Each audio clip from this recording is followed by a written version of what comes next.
Gerry.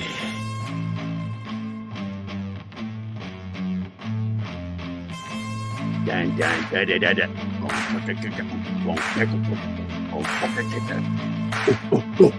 It's time for a little Saturday morning fun time! You know what they say, humans be human do. It's the Madhouse. Your show manager is Martin Acosta Santana and John Aaron Schmidt. And your producer is Martin Acosta Santana. On your announcer, the Comic Relief Crusader. And now, your hosts, Tom and Gerry. Gary.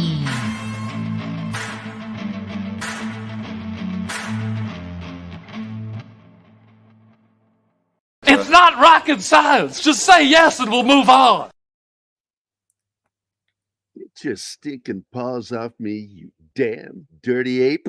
It's time for a little Planet of the Apes, man. It's Saturday. Hope everybody's having a good weekend. So, yeah, our background gives away the ending of the movie. If you've never seen it in 50 years, you're a sad damn person. You kind of got to go out of your way now. Every poster, every trailer, every I know, right? cover for the movie that it's ever had on home video has given away that ending. The later posters agreed. Yeah. The original poster they'd show the cage with the humans. Yeah, it's all about the cage. Yeah. Why? It's a madhouse. Yeah. Great. It's a great film. Rod Serling, by the way, if you've never seen it, Tom, they finally adapted it into a graphic novel, Rod Serling's script. And it still has I'd love to see that. Okay, Anima, can you share that link I gave you last night? But it's funny you bring up that because, like, I've been saying this for a while. Like, this is, to me, the actual Twilight Zone movie, right? Because this feels like an episode of the Twilight Zone.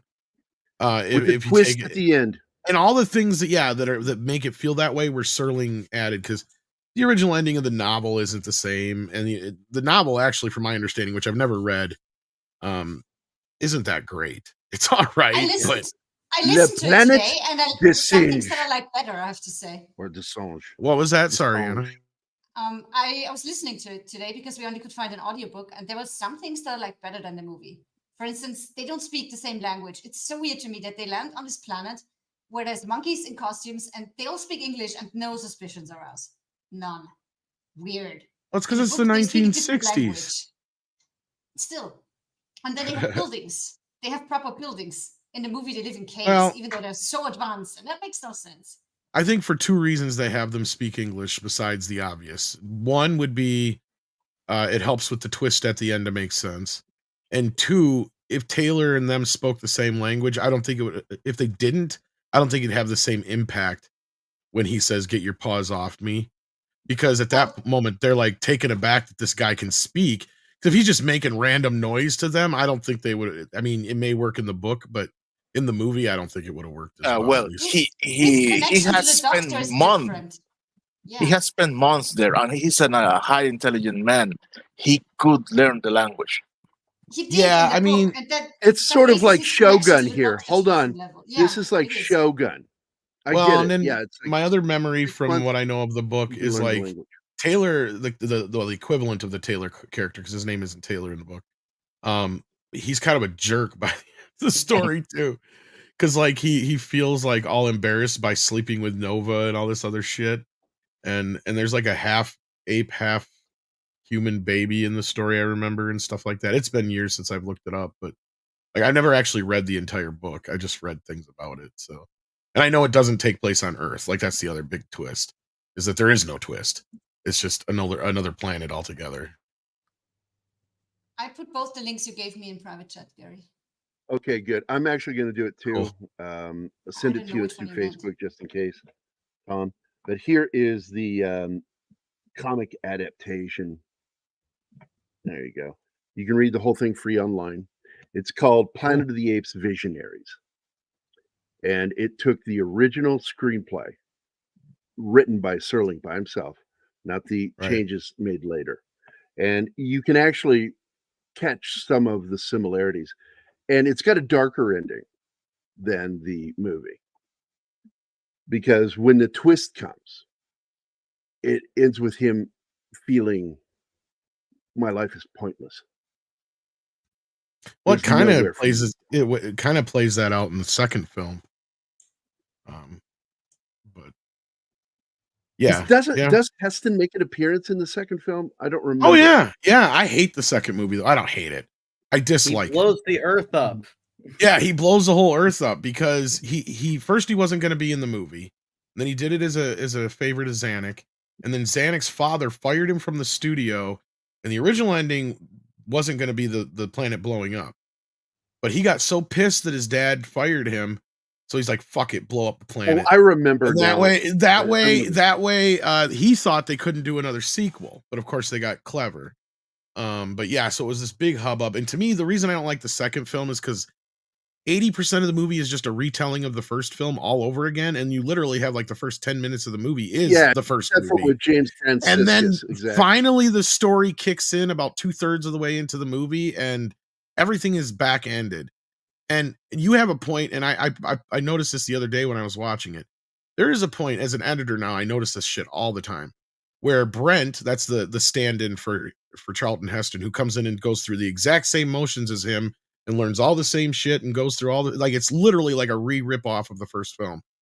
He escapes, gets caught, and escapes again. And it takes up like 15 minutes of the movie, and nothing in between there actually really happens. You could cut out the whole second escape and nobody would notice. The only thing you lose is the last appearance of Zira and Cornelius, who are barely in the fucking movie anyway. Like, that's the other thing. It's like, so, because they didn't have, this is the only one that Roddy McDowall's not in because he was directing a movie at the time. So it was conflicting with his schedule. So they had a stand-in for him who's literally trying to do everything they can to try and sound and act just like him. But they're barely in the movie anyway. But that doesn't matter because the second movie you need just to get to the third, fourth, and fifth film, which to me are the real meat of the franchise after the first film anyway. That second movie was just kind of like a hiccup to me to just try and get there. It was almost like they felt forced into making it because Heston wasn't going to be in it. And he did it as a favor, like I said, but his whole thing was kill me off right away. Yeah, do a Harrison Ford to me back before Harrison Ford was a star. But they finally worked it out with him where he'd come in for I think it was like a week of shooting. He would be in the beginning and the end, and that's what he is. And then he decides to blow up the planet when they kill Nova. Yeah, it's a ridiculous look. This is what I said earlier to Martin. 1968 film is a standalone film for me. I don't really pay much attention to the sequels because the first film I feel like is like Gone with the Wind, Citizen Kane, Wizard of Oz. It's one of those movies to me.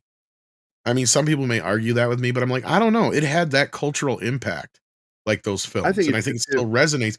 I mean, like this poster behind us, right? To me, this is just as important as, Rhett having what's her face, in his arms kissing her, like from Gone with the Wind, the whole famous. Or that final moment where she goes, what will I do? What will I do?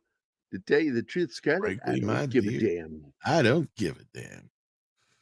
You need to be kissed good enough. Yeah, it's like, man, what an ending. Gone with the Wind, they should be standalone films. I felt like the sequels cheapened and in the long run, I used to believe that. Now I just simply say, when somebody tells me that the new Star Wars ruined Star Wars, I went, no, it didn't. You still have them. What ruins those films is when George Lucas goes in and tinkers with them. And I agree with you that this movie would be, it would be probably seen by more people the way I see it if they didn't have the sequels, Gary. I agree with you there, yeah. Absolutely. I think it had an impact on how people see the first film. I remember my argument with everybody about The Force Awakens. I said, it's problematic, but this film doesn't suck yet. The minute it gets its sequel, that will determine if this first film, because it's meant to have a sequel. Whereas Planet of the Apes did not intend to have a sequel. It was a standalone film that got a sequel because it did so well. The sequels of this, don't get me wrong. I am totally partial to this franchise. I love the sequels. I know they are not in the same quality level, but I love them. However, I understand, and it's obvious those sequels, any of them, were necessary to tell the story. The story was told, self-contained. What else? What else are you going to go with this? It's the same with the TV show. It was actually one of the first. Sorry, saw every episode of that when I was a kid, but it's about the hardships of the two guys. It doesn't have anything to tell about a bigger story. So that's why that's why it's unnecessary and fades. The first movie. The only thing good that came from them was the fact that they created a causality loop. Yeah, that was the only thing I liked about it. They created a causality loop that by Zira and Cornelius creating Caesar and Caesar creating the future. I like that concept. Well, what it actually does is it creates a new alternate timeline. So basically, yes, if you look at it this way, it is like it circles around on itself, but we don't know what Planet of the Apes Taylor's going to wind up now, and that's what the lawmakers kind of saying at the end with what he's saying, is like the future is not written yet. See, in the original story, that's kind of what we're seeing is he comes to the planet. That's the future that he comes from, where Aldo was the one who said no first, right? So that version of the apes is much more militaristic. They're much more anti-human, all that kind of thing. The events happen. Zira and Cornelius go back in time, have Milo, who becomes Caesar. Caesar then becomes the first ape to say no instead of Aldo, creating an alternate timeline where apes and humans have more potential of living together. Aldo ends up being a villain in this timeline instead of the hero. Because if you remember in the last film, Aldo's the one that, spoilers, kills his kid.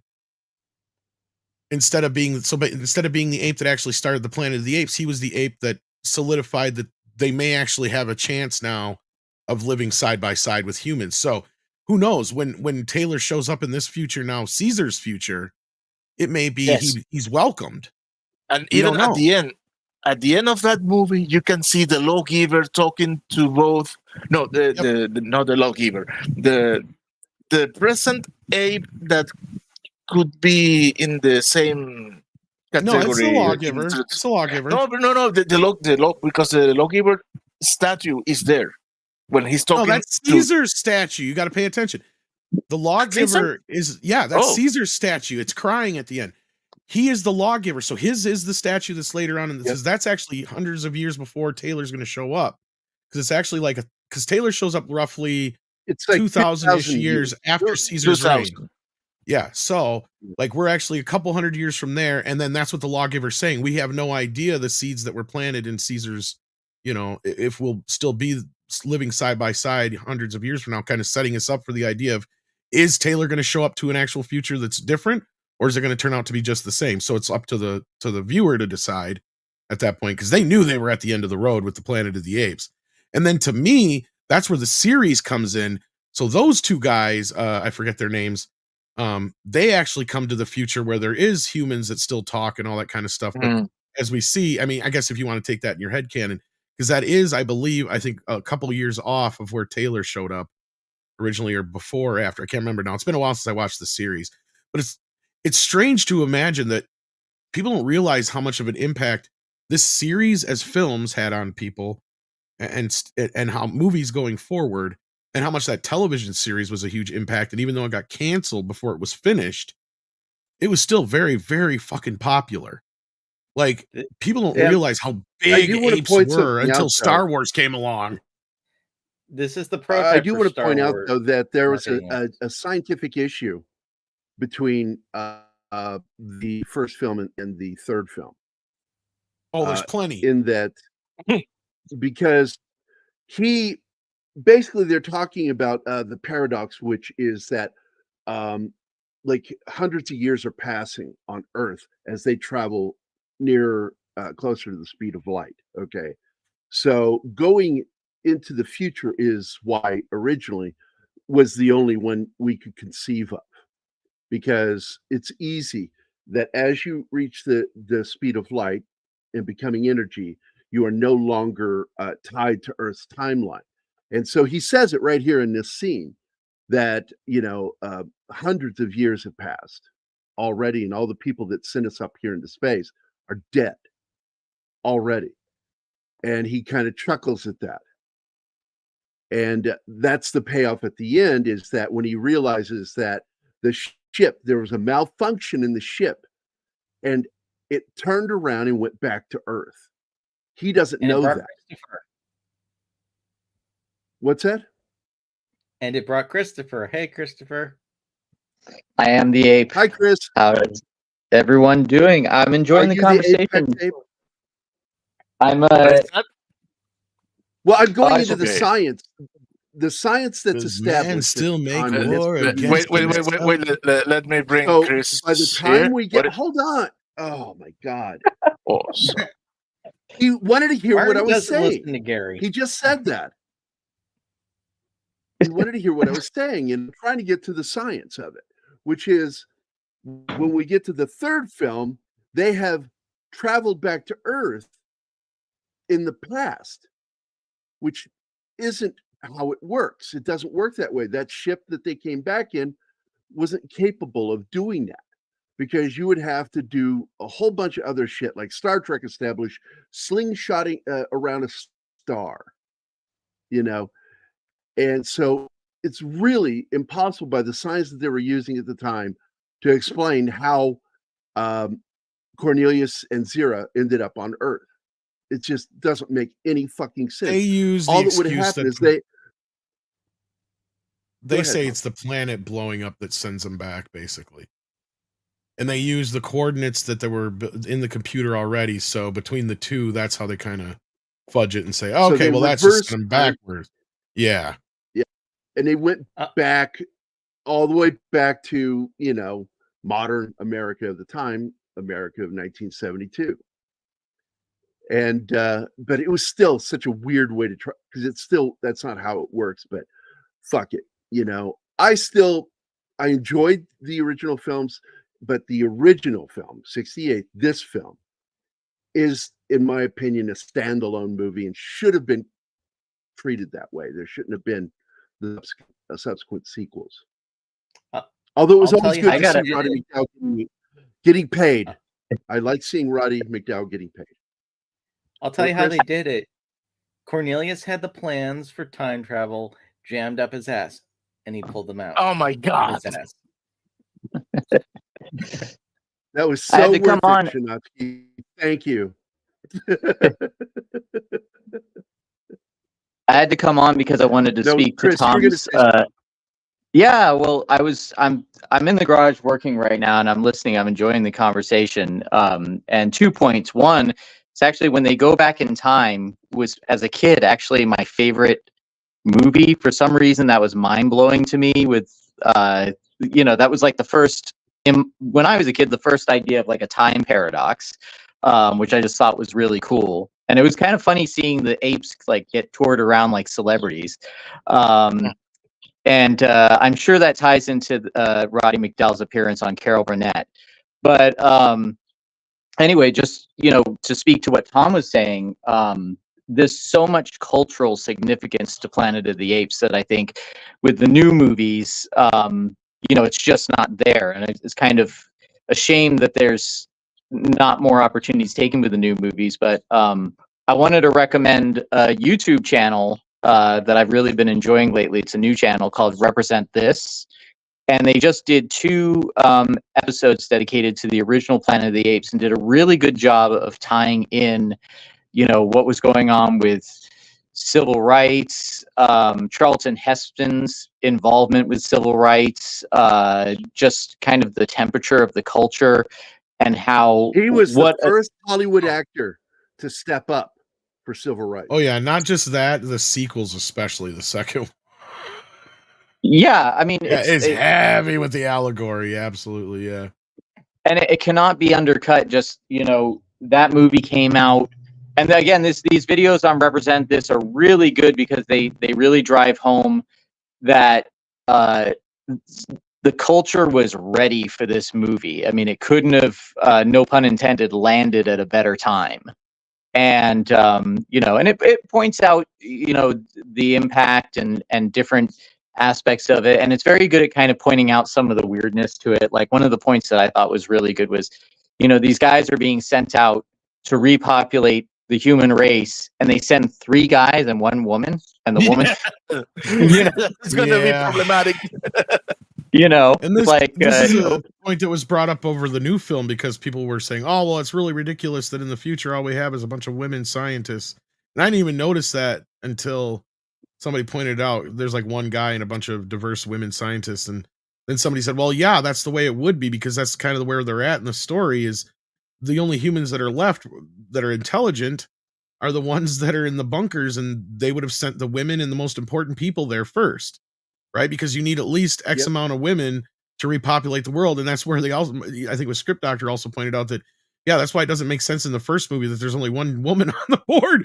It would actually be should actually be the opposite, and it should be Taylor and 3 women instead of the other way around. But and it wouldn't have worked anyways, because the third generation would have been all.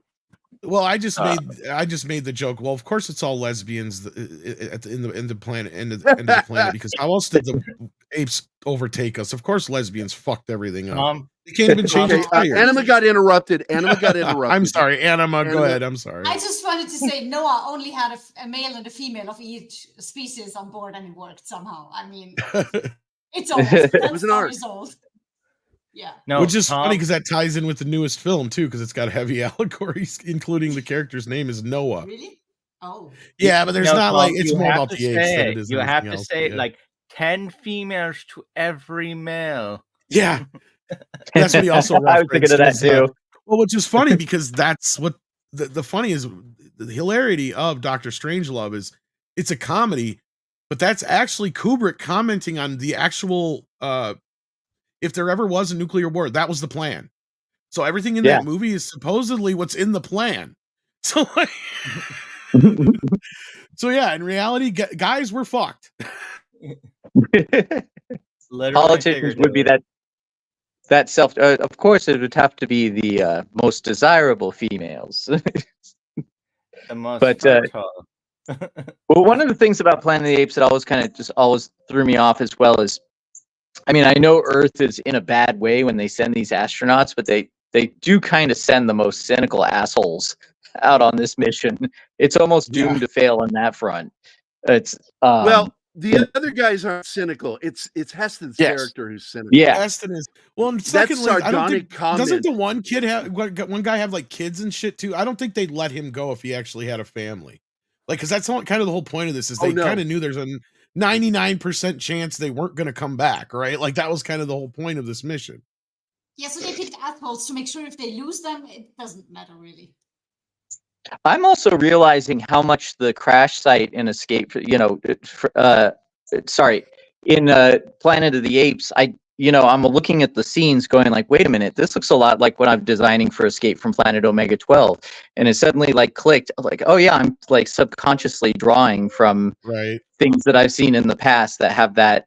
Because I mean, you look at these shots and they're just everything that's awesome about,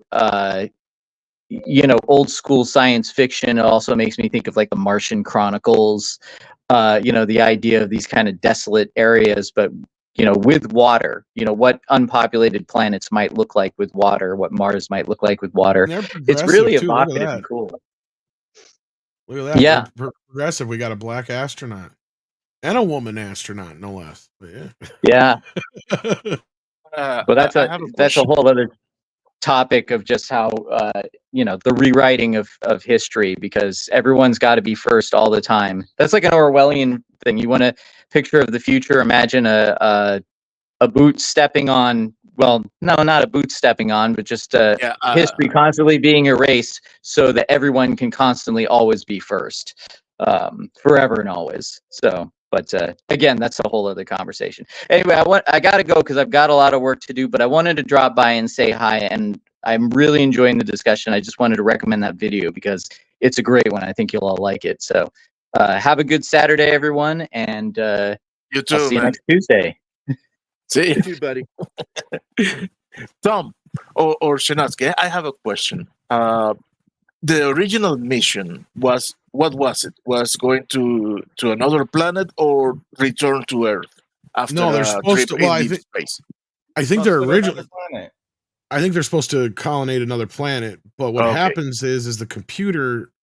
I think when they entered the nebula or whatever, it had like an automated thing to send them back home or whatever, and that's how they ended up back home or whatever. Yep. At least that's Because they had like a vague malfunctions. understanding. Yeah, they had malfunction. That's how they lost the But- one female astronaut. They bring up science in the very beginning there. He brings up a fictional character who, by the way, would be the antagonist in the third film, Dr. Otto Hasling. Yeah. And what he brings up is that Otto Hasling, a fictional scientist, which is something that what's his name, Rod Serling put in there because he knew his science. He was actually a very good science fiction writer. He was talking about Einstein's theories in relativity and that there's a moving forward. And so he created a fictional character, Hasling, to be the one he mentions that if Hasling's theories are correct, it's already been a few hundred years. The people that sent us into space from Cape Canaveral are all dead now. It's a great moment in the film that a lot of people don't quite catch, but that is foreshadowing in dialogue what's happened here. And if if they were able to get to the tapes, the record tapes on the ship, they would have known all along that they were back on Earth 2,000 years in the future. But because they lost those tapes, because there's a comment in the story, we never got to read the tapes. We lost them. That was because all he got to see was the clock when he left because he said he knew they knew the year they were in, but that was it. They knew the year, not the place. And so once we see that final moment in the film, and by the way, I love the locations here. A lot of it in Arizona, where I grew up, and I recognize the lake scene because I showed anima pictures because I've been to that lake quite a few times. Beautiful. This is the best they got. We'll be running this place in a few months. Yeah, right. I was also very impressed when they slide down that slope that they did it themselves. They did their own stunts. That's a tricky stunt. That's dangerous trying to run down a steep hill like that. That's how people break legs and arms and collarbones. Well, the most dangerous stunt for Taylor probably would have been when the apes grapple him up in the net, and they literally fling him up in the air over that whatever that rock bridge thing is going between those two buildings. If you look at that, he's up in the air like quite a ways. Like if they would have accidentally dropped him, he'd have broke his back or something worse. Like it would have been bad. Like he's up there quite a ways, and they just catch him just before he hits the ground again. It's a pretty harrowing scene. It's like they would never they'd only do that now with a bunch of wires and shit. Like back then, you literally you could tell they just did it, right? Like it was just in the moment. It's kind of how they actually did it in Arizona, because these types of locations are always used in sci-fi films to say they're another planet. So it's playing upon the stuff that we would do to trick each other, but it's tricking you in the opposite direction. Now, they do point out here that clearly Earth has lost its moon at this point because there is and honestly, if they were really good scientists, wouldn't they have been able to tell at night where they were? Absolutely. Because I told people when I watched that that movie, Netflix sci-fi film that they tied into the J.J. Abrams franchise with the giant monster, the Cloverfield thing, the Cloverfield paradox, that they were lost in space, and I said, no, a true astronaut would be able to look at the stars even if they were in the wrong position and still figure out where they're at because the patterns remain the same. Though. So here, it still wouldn't have changed. 2,000 years, the space doesn't change that much because space is falling. The galaxy and the universe is in a constant state of falling, and they may shift position by a few inches, And that's all that you would have seen is a few inches to maybe a foot. Well, but they still would have however, appeared exactly the same to us on Earth. I'm just saying they don't have the however, opportunity to witness the planets moving. There's a 2,000-year gap between what they're used to seeing and what they see now. Well, So there might now you're be bringing up changes that planets. throw them off. The planets would also give themselves away. Mars twinkles, planets twinkle, stars don't. In the It's sky. just They should have been smart I mean, enough to at least know they fine. were in the Milky Way anyway. That was my point. They Like, should have been able to, Yeah. especially Yeah. at night. They would have seen it. That that's we my still point. were in Like, the you'd have been like, Now, okay, wait a minute. This looks too familiar. Remember that losing the moon will have it's a fact. If we lose the moon, the axis tilt. Yeah. Well, we're fucked if that happens. But yeah, and Anima's Yeah, but probably you right. still Things look would up at change some over point in the 2,000 years. sky But and see the pattern. you should be able The to patterns are exactly still like there. considering navigators on boats have been using it since forever. Like you should be able to like And an that is how astronaut they should know began well enough to navigation look up inside and the go, stars. "That's Orion. That's Well, the Big That's Dipper. Orion. Oh shit, we're home." The other thing is remember that Dutch says there are constant storms during the night, so maybe they cannot see the stars because of the storm. Maybe It doesn't say That it in the doesn't- movie. That doesn't apply to this, what we're talking about. So, but anyway, to Yeah, get no, back I was to just it, saying, like, yeah, he should have been able to figure it out sooner. Was my only point, just by The purely if he was, simplistic- yeah, yeah, it's absolutely. Astronauts are trained to do that, just like you are in the Army. I tell everybody, you weren't a soldier if you don't know how to do shoot a back azimuth. You know, you weren't in the real military. But anyway, he points out here, though, in the most simplistic way, that they wouldn't even probably consider being on Earth at first because there's no moon. This planet has no moon, which is weird because also not only would it alter our position in the axis, it would also stop tidal pooling. There would be no tide. Mm-hmm. And there is tide. And there is constant. It's a constant because of the moon.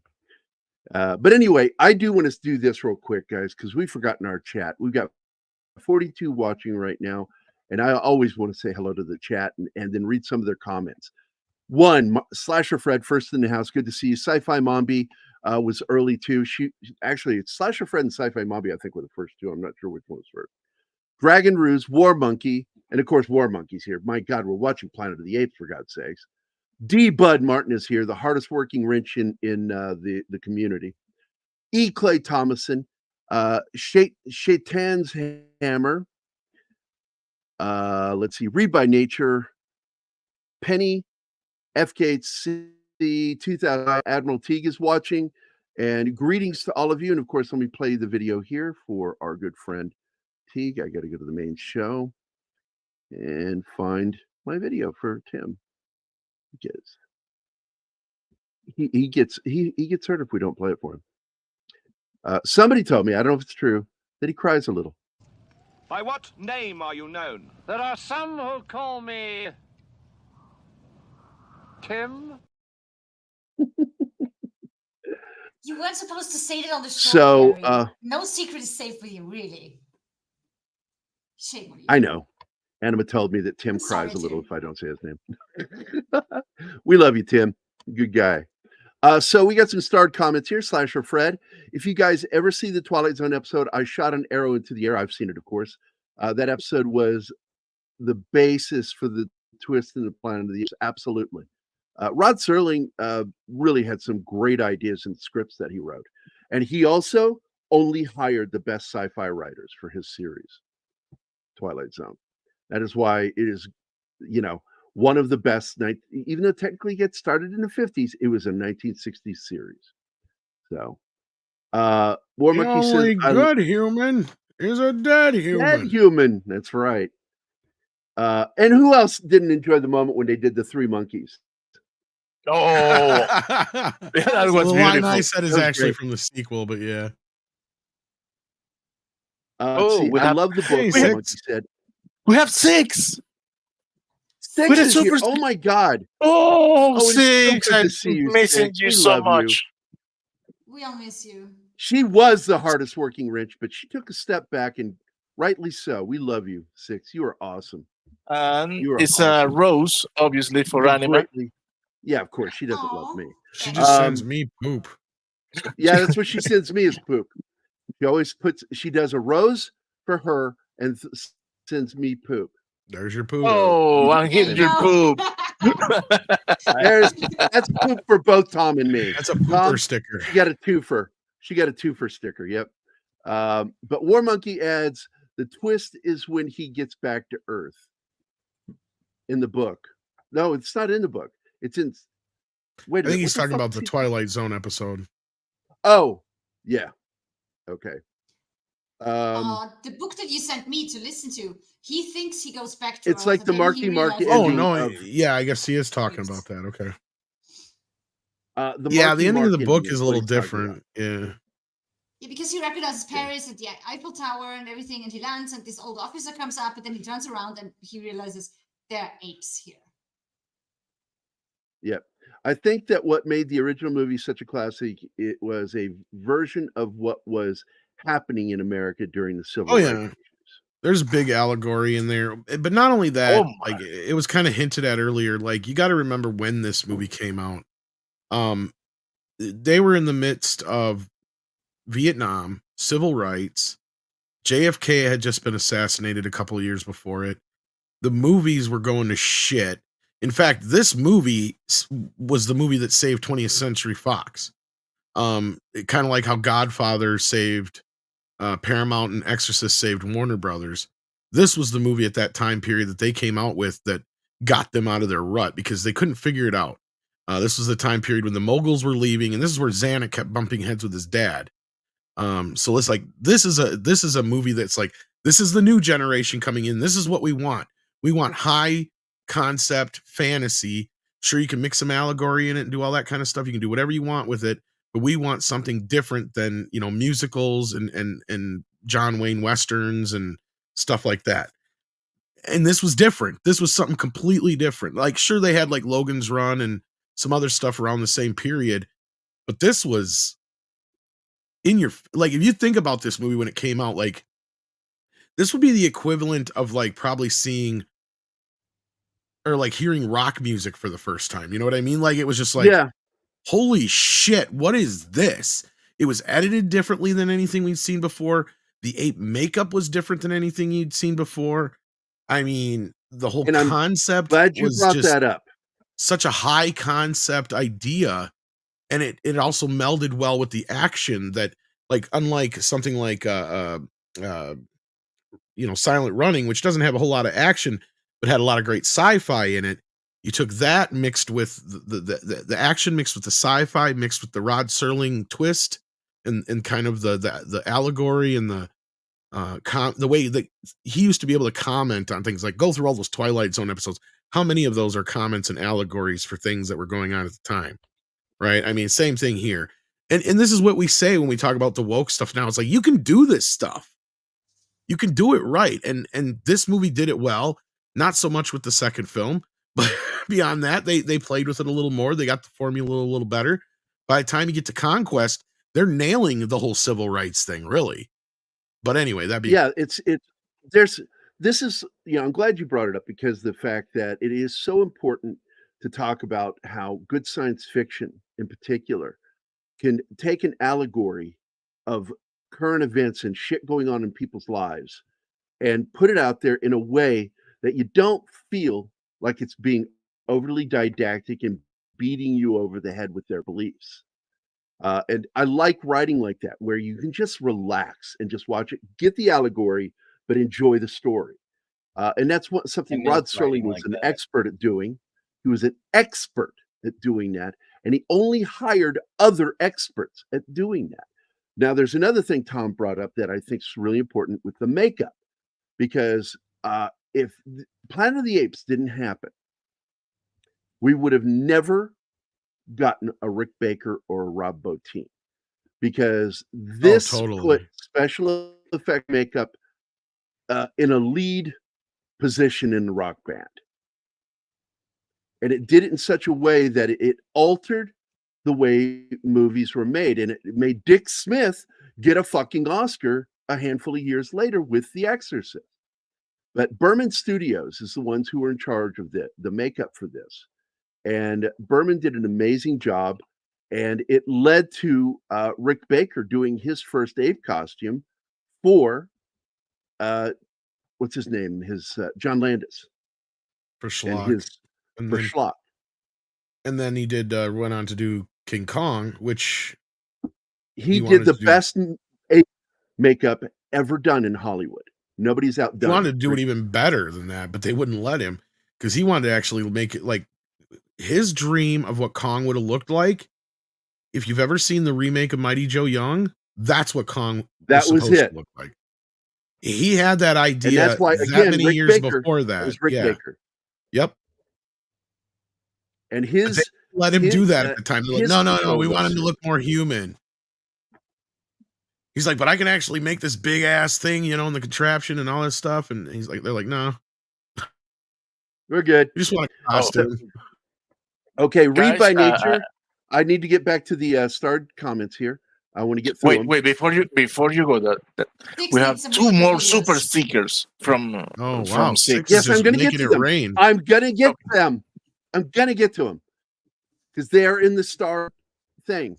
So, read by nature, hail to Gerry and Tom, Slasher Fred, oh crap, Eclay, there was the planet. I don't know what that's to.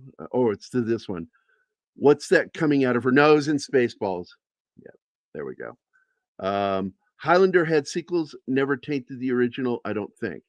I think it does a little bit of tainting, but it doesn't destroy because you can personally select to not watch those films, and that's what I do.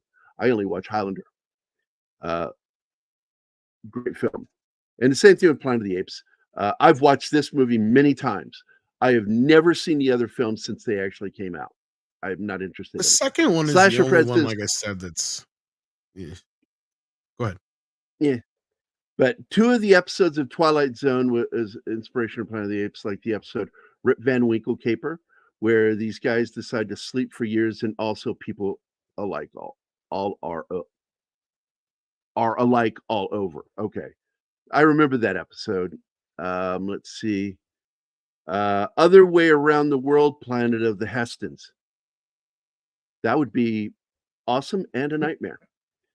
So all of the stickers from Six, which includes a black cat.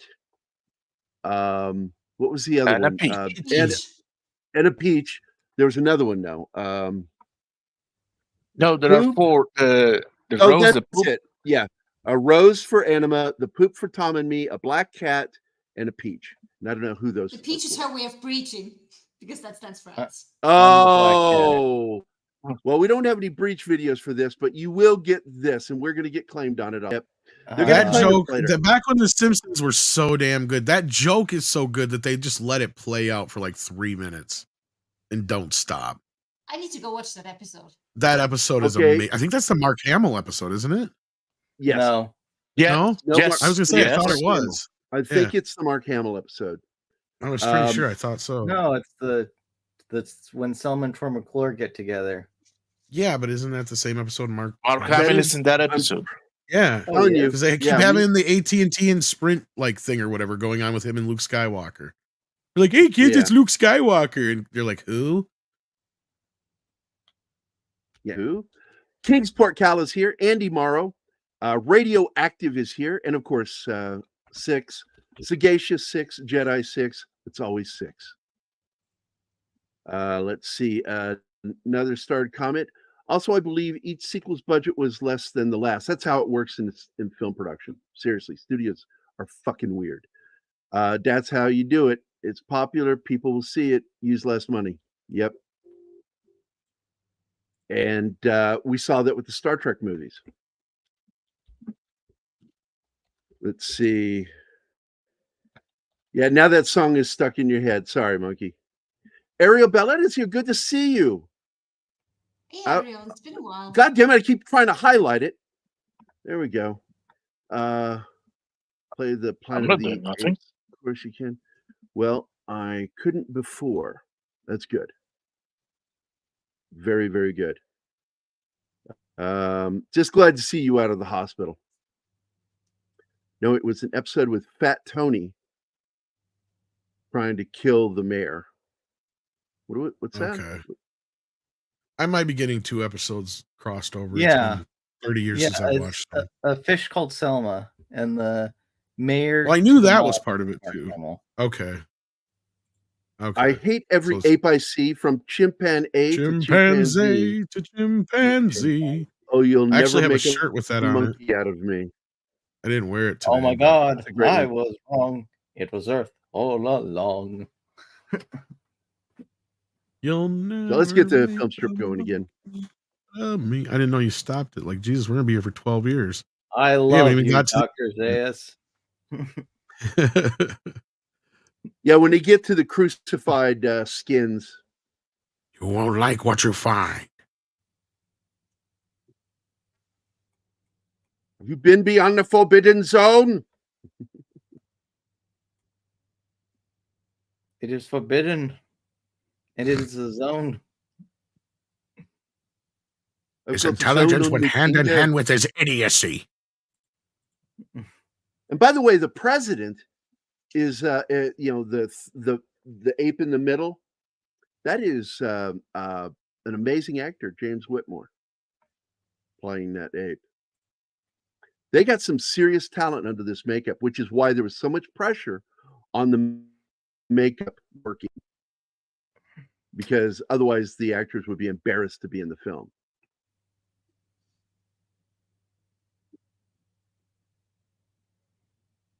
Well, what do you want, Six? I'm old. This weekend, I'm officially 60 years old tomorrow.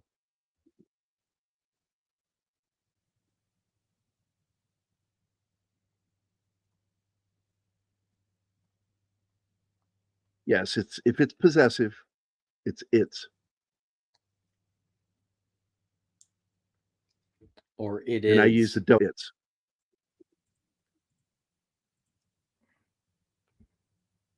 English is so Is fucking the weird. Forbidden Zone anything like AutoZone? You wish. Yes. Never any cool shit there. No women there at all. Same thing. No here. It's a movie. Yeah, the only female that was in the cast got killed. You know, and this is another thing that bothers me about original part Sterling 2. script, it was all men. Well, first she aged, then she died. Well, one thing that bothers me about the sequel too is that after this film, at the end, like speaking to Dr. Zayas and all that business, he says they're gonna, like, Cornelius and Zira are gonna go up for trial for heresy and all that kind of shit. And then they like totally forget about that in the second film. All of a sudden, there's this famine happening that they didn't talk about before, and some human war that's about to happen they didn't talk about before. Like, all of a sudden, there's this sudden like urge to have to fix these two problems that didn't exist in the first film. It's like, where did this shit come from, and why aren't they on trial or in jail? Like, what the hell? Like, mutants, man. It was Dr. Zayas was all like, "I'm sorry, but it has to be this way," you know, and all that kind of shit. It's like, yeah, he kind of just fucked them, but okay. And you know, the thing that really sucks about Dr. Zayas is he is actually aware of a lot of things. He thinks he knows, but when they find that doll, that's when the real reality kicks in for even Zayas. Oh no, he knew making him even more frightened. It made him so even more frightened. So you think he didn't know that, or you think he did? I think he already knew. I think he was aware that humans existed before, but he did not think. Yes, he knew. No, I think he knew completely. He's lying to them. He knew everything. Yeah, because that's kind of what he's saying after Taylor leaves. He's like, "Fuck all that noise. Guess what? Y'all are going up. We can't have this shit. It's for the better of the apes," kind of thing. That's what he's saying. Like, that was my interpretation of it, and they just kind of let that go in the sequel. It's like they just forget about it. He believes if the truth gets out, it will lead the apes to going down the same self-destructive path that man did. He thinks they'll try to gain the same knowledge, especially guys like Orko, you know, like in the sequel, like with his whole war rage. Which kind of explains, I guess, in its own, that kind of explains why they've kept it at such a Neolithic period look instead of the cities that were in the original. Well, that was all. The funny thing is how it's all budgetary, believe it or not. Well, it's funny is because it's all budgetary. I believe budget played it huge into it. All of it is. Every one of these movies. They shot this way because they could shoot it on their Western sets that they had. And all that kind of stuff. What I wish they had in the back lot. They also had on the back lot Renaissance period housing, which could have easily been what this period of time could have been compared to. The way they think is the Renaissance, where the Catholic Church was fighting against science. But I want to read some more comments here. One from Shirley Lavisier is an old friend of mine. We have known each other for a long time. She took over managing Josh Becker's website when I couldn't do it anymore. And Shirley, it's good to see you. Thank you for the birthday wish. Let's see. Ariel Bellette says, I am feeling awesome. Little sore butt awesome. And of course, I think that was you got a sore little butt. That's what I think she's saying. Well, she's finally home. That's what counts. So 6 says, film strip. Damn, that's from back in the day. To which I responded, well, I'm old. And then she said, I'm old too. And then Ariel says, 6 is hitting on Gerry. Listen, Dr. Zayas is part of the World Economic Forum. Yep. That was clever. I like that. 2001 remake had a small appearance of actress Melody Perkins, who is known by many Power Ranger fans for playing the villain Astronema and her good alter ego Karen. By the way, the actress who plays Nova in this, Tom, I actually got to hang out with her for a weekend when I was a guest at a convention up in Tacoma, Washington, back in 2000. 1, she's still gorgeous when I met her, and 2, she's very nice, very friendly. Let's see. I also wanted to point out something too, because I don't know how much you knew about this, Tom, but in the 80s, they tried to make the Planet of the Apes again, remake it.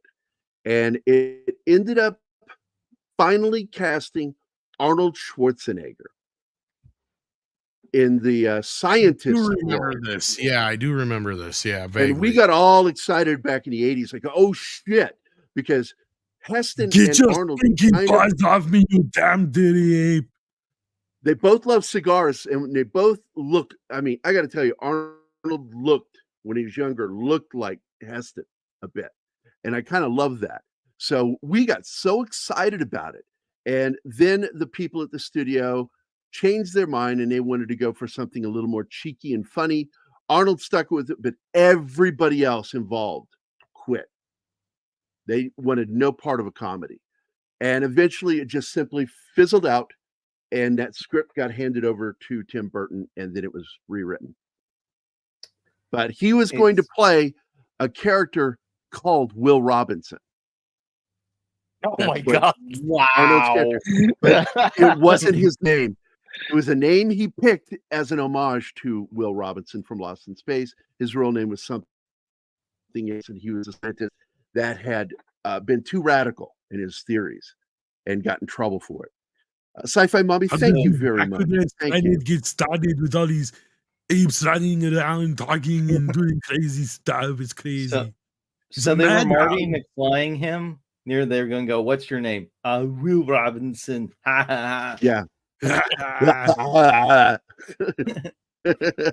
damn dirty. The OG series is one of the bootstrap paradoxes, like giving Shakespeare a copy of Hamlet before he wrote Hamlet. Right. But they didn't use it since it implied bestiality. Yeah. Thank you, Teague. Thank you. I appreciate it, man. Let's make a BB. And by the way, that is one of my favorite lines in the film. I didn't get to record it the way I wanted to, but I absolutely do love that final scene. I think I do have it, though. Let me see if I have that so I can play it later. It is the final scene with Zira. Maniacs!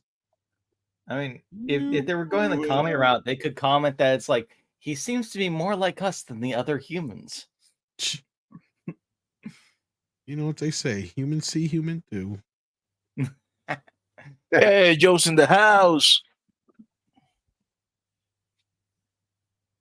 Hey, Joe. He has a gift for mimicry, nothing more. Which, of course, is ridiculous because the guy's arguing with him. That's not mimicry when they debate. Hi, guys.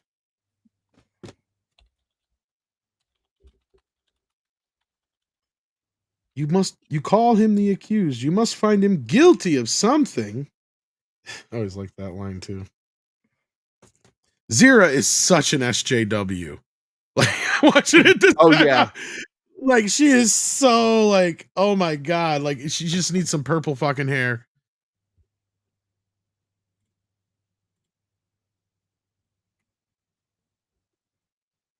Cause I'll be honest, like we all know it.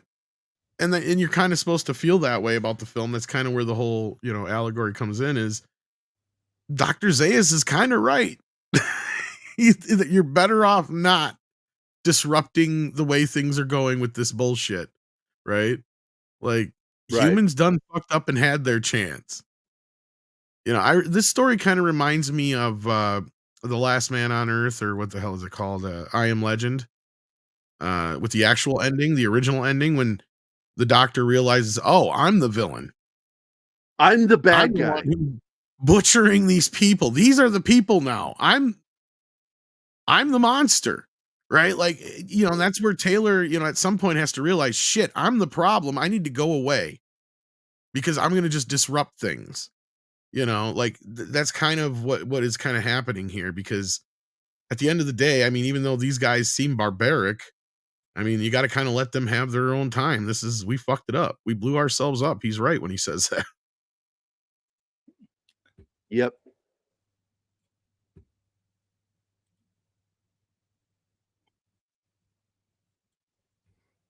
Let's see. I do have the video. Good, I found it. Sure, and if somebody could find it, it's on YouTube. On YouTube, if one of you guys would find the final scene with Heston, that'd be great, so we can show that. On it, it should still be in my history because I got it last night.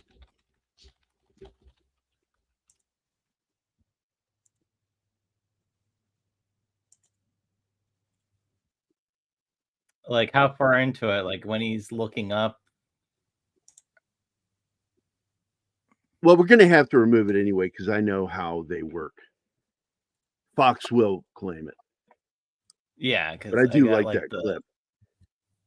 Just right when they get up there, right as he's getting off the horse, would be good. 1968 was such a big year for movies that were, very, because even the Charlton Heston's remake of I Am Legend, which was called or Last Man on Earth with Vincent Price. I do like that film because it deals with, again, controversial issues. He falls in love with a black woman. That was unheard of in film. Hollywood likes to act like it's a forward thinking. No, they are not. What? No. How backwards they were. If Taylor hadn't landed when he did, the Earth wouldn't have been destroyed, and talking apes wouldn't have been a thing. Freaky when you think about it. Well, it goes back to the paradox that the talking apes came about because of the events that Taylor caused in the later films. Not really. That was my point. No. Because the thing was a virus killed all dogs and cats, and human adopted apes like pets. Yeah, so you didn't actually listen to what I said before then, did you? I was actually editing. I apologize. Basically the original Planet of the Apes that we're seeing right now was started by Aldo, right? Zira tells us this in Escape from Planet of the Apes. So what happened is they had baby Milo, who then named himself Caesar, and then he in turn became the first ape to say no and not Aldo. So he jump-started the Planet of the Apes a little earlier than what it was supposed to be. And now that set us down a completely different path. So the point is, what we were getting to is at the end of the fifth film, when the lawgiver is giving his speech and talking about Caesar, what he's kind of telling the audience is, we don't know what kind of world Taylor's going to show up in now. he may show up in a world where apes and humans live side by side because Caesar started this Planet of the Apes and not Aldo. And Aldo was a much more militaristic gorilla, right? Like he was, and we see that because I pointed out, he's the one who ends up killing Caesar's son. So in this timeline, he is seen as a villain, and he's the one who first killed Ape, right? He broke the golden rule. And, you know, and they play with all that in the newer films, and it's brilliantly done. And I know we haven't talked much at all about the new films. And I will say the thing about those films, love them or hate them, as far as you go, Gerry, but I will argue that Caesar trilogy is kind of how you do it. And it's how I imagine people felt seeing The Fly in 1986, be like, holy shit, this is how you remake, you know, that old classic thing that we liked, especially with the Rise of the Planet of the Apes. I was very impressed with that one. But yeah, the newer one, not so much. It's kind of getting old hat now. We definitely need more new sci-fi that is akin to this. It doesn't have to be Planet of the Apes, but something that will actually go for our era. Maybe that's Megalopolis. I don't know. I am curious about Megalopolis. I mean, very I curious. hope for Megalopolis, but I think it has to come from someone who has a voice in the younger generation. You might be right there, but they're so resistant to this movie that I think there's something to it. They're trying so hard to cancel Francis Ford Coppola, and it's like, dude is barely breathing, and you're trying to do everything you can to cut him down. There's such a weird generation gap in the era we're in. It's not even like a gradual, it's like just a cut. Well, and I think Scorsese is right. Now, this doesn't go for everybody, but and Tarantino backed him up, and he explained it better, in my opinion, where he said, the thing is that kids now, your 20 to 25 to 30-year-olds in that range, they never grew up in a world that didn't have anything but Marvel movies, Harry Potter movies, insert, whatever your IP is here. They wouldn't even know what to do with Taxi Driver unless you make it Joker. Right? So Tarantino's right. That's kind of the reason he's getting out of the game too, because he's like, I don't want to be that director that people consider old and out of it. Because I think he sees the writing on the wall is that this upcoming generation just isn't going to be interested in actual films. They're just interested in whatever the new IP is, and that's it. And that's going to be sad because 20, 30 years down the road, when they get nostalgia for stuff, unfortunately, a lot of their stuff they're going to be nostalgia for is stuff that their grandparents were into. Because that's all we're in right now is this cultural stagnation where we're literally redoing Planet of the Apes again, and we're Star Wars. I mean, what is this, 1970? What the hell? What's next? A Godfather reboot? Because that's where we're headed at this point. I mean, we already got another Exorcist movie last year. I mean, it's cultural stagnation, and a lot of the other stuff that's been out in the last 10 years has been what? Stuff from the 80s and 90s. So it's all stuff from our generations that we're nostalgic for, but there's nothing new for these kids. The newest IPs are what? John Wick? And that's already 10 plus years old. So John Wick came out when a lot of these kids were little kids. It's crazy to think, do the timeline, comparison. 50 years ago, it's about, or 55. So 1920, when around the time this movie came out, give or take, or even 1915. Yeah. Imagine them trying to reboot Wizard of Oz, and they were doing the Wizard of Oz film series that they were trying to tie into the original. We're getting Wicked this year. Yep.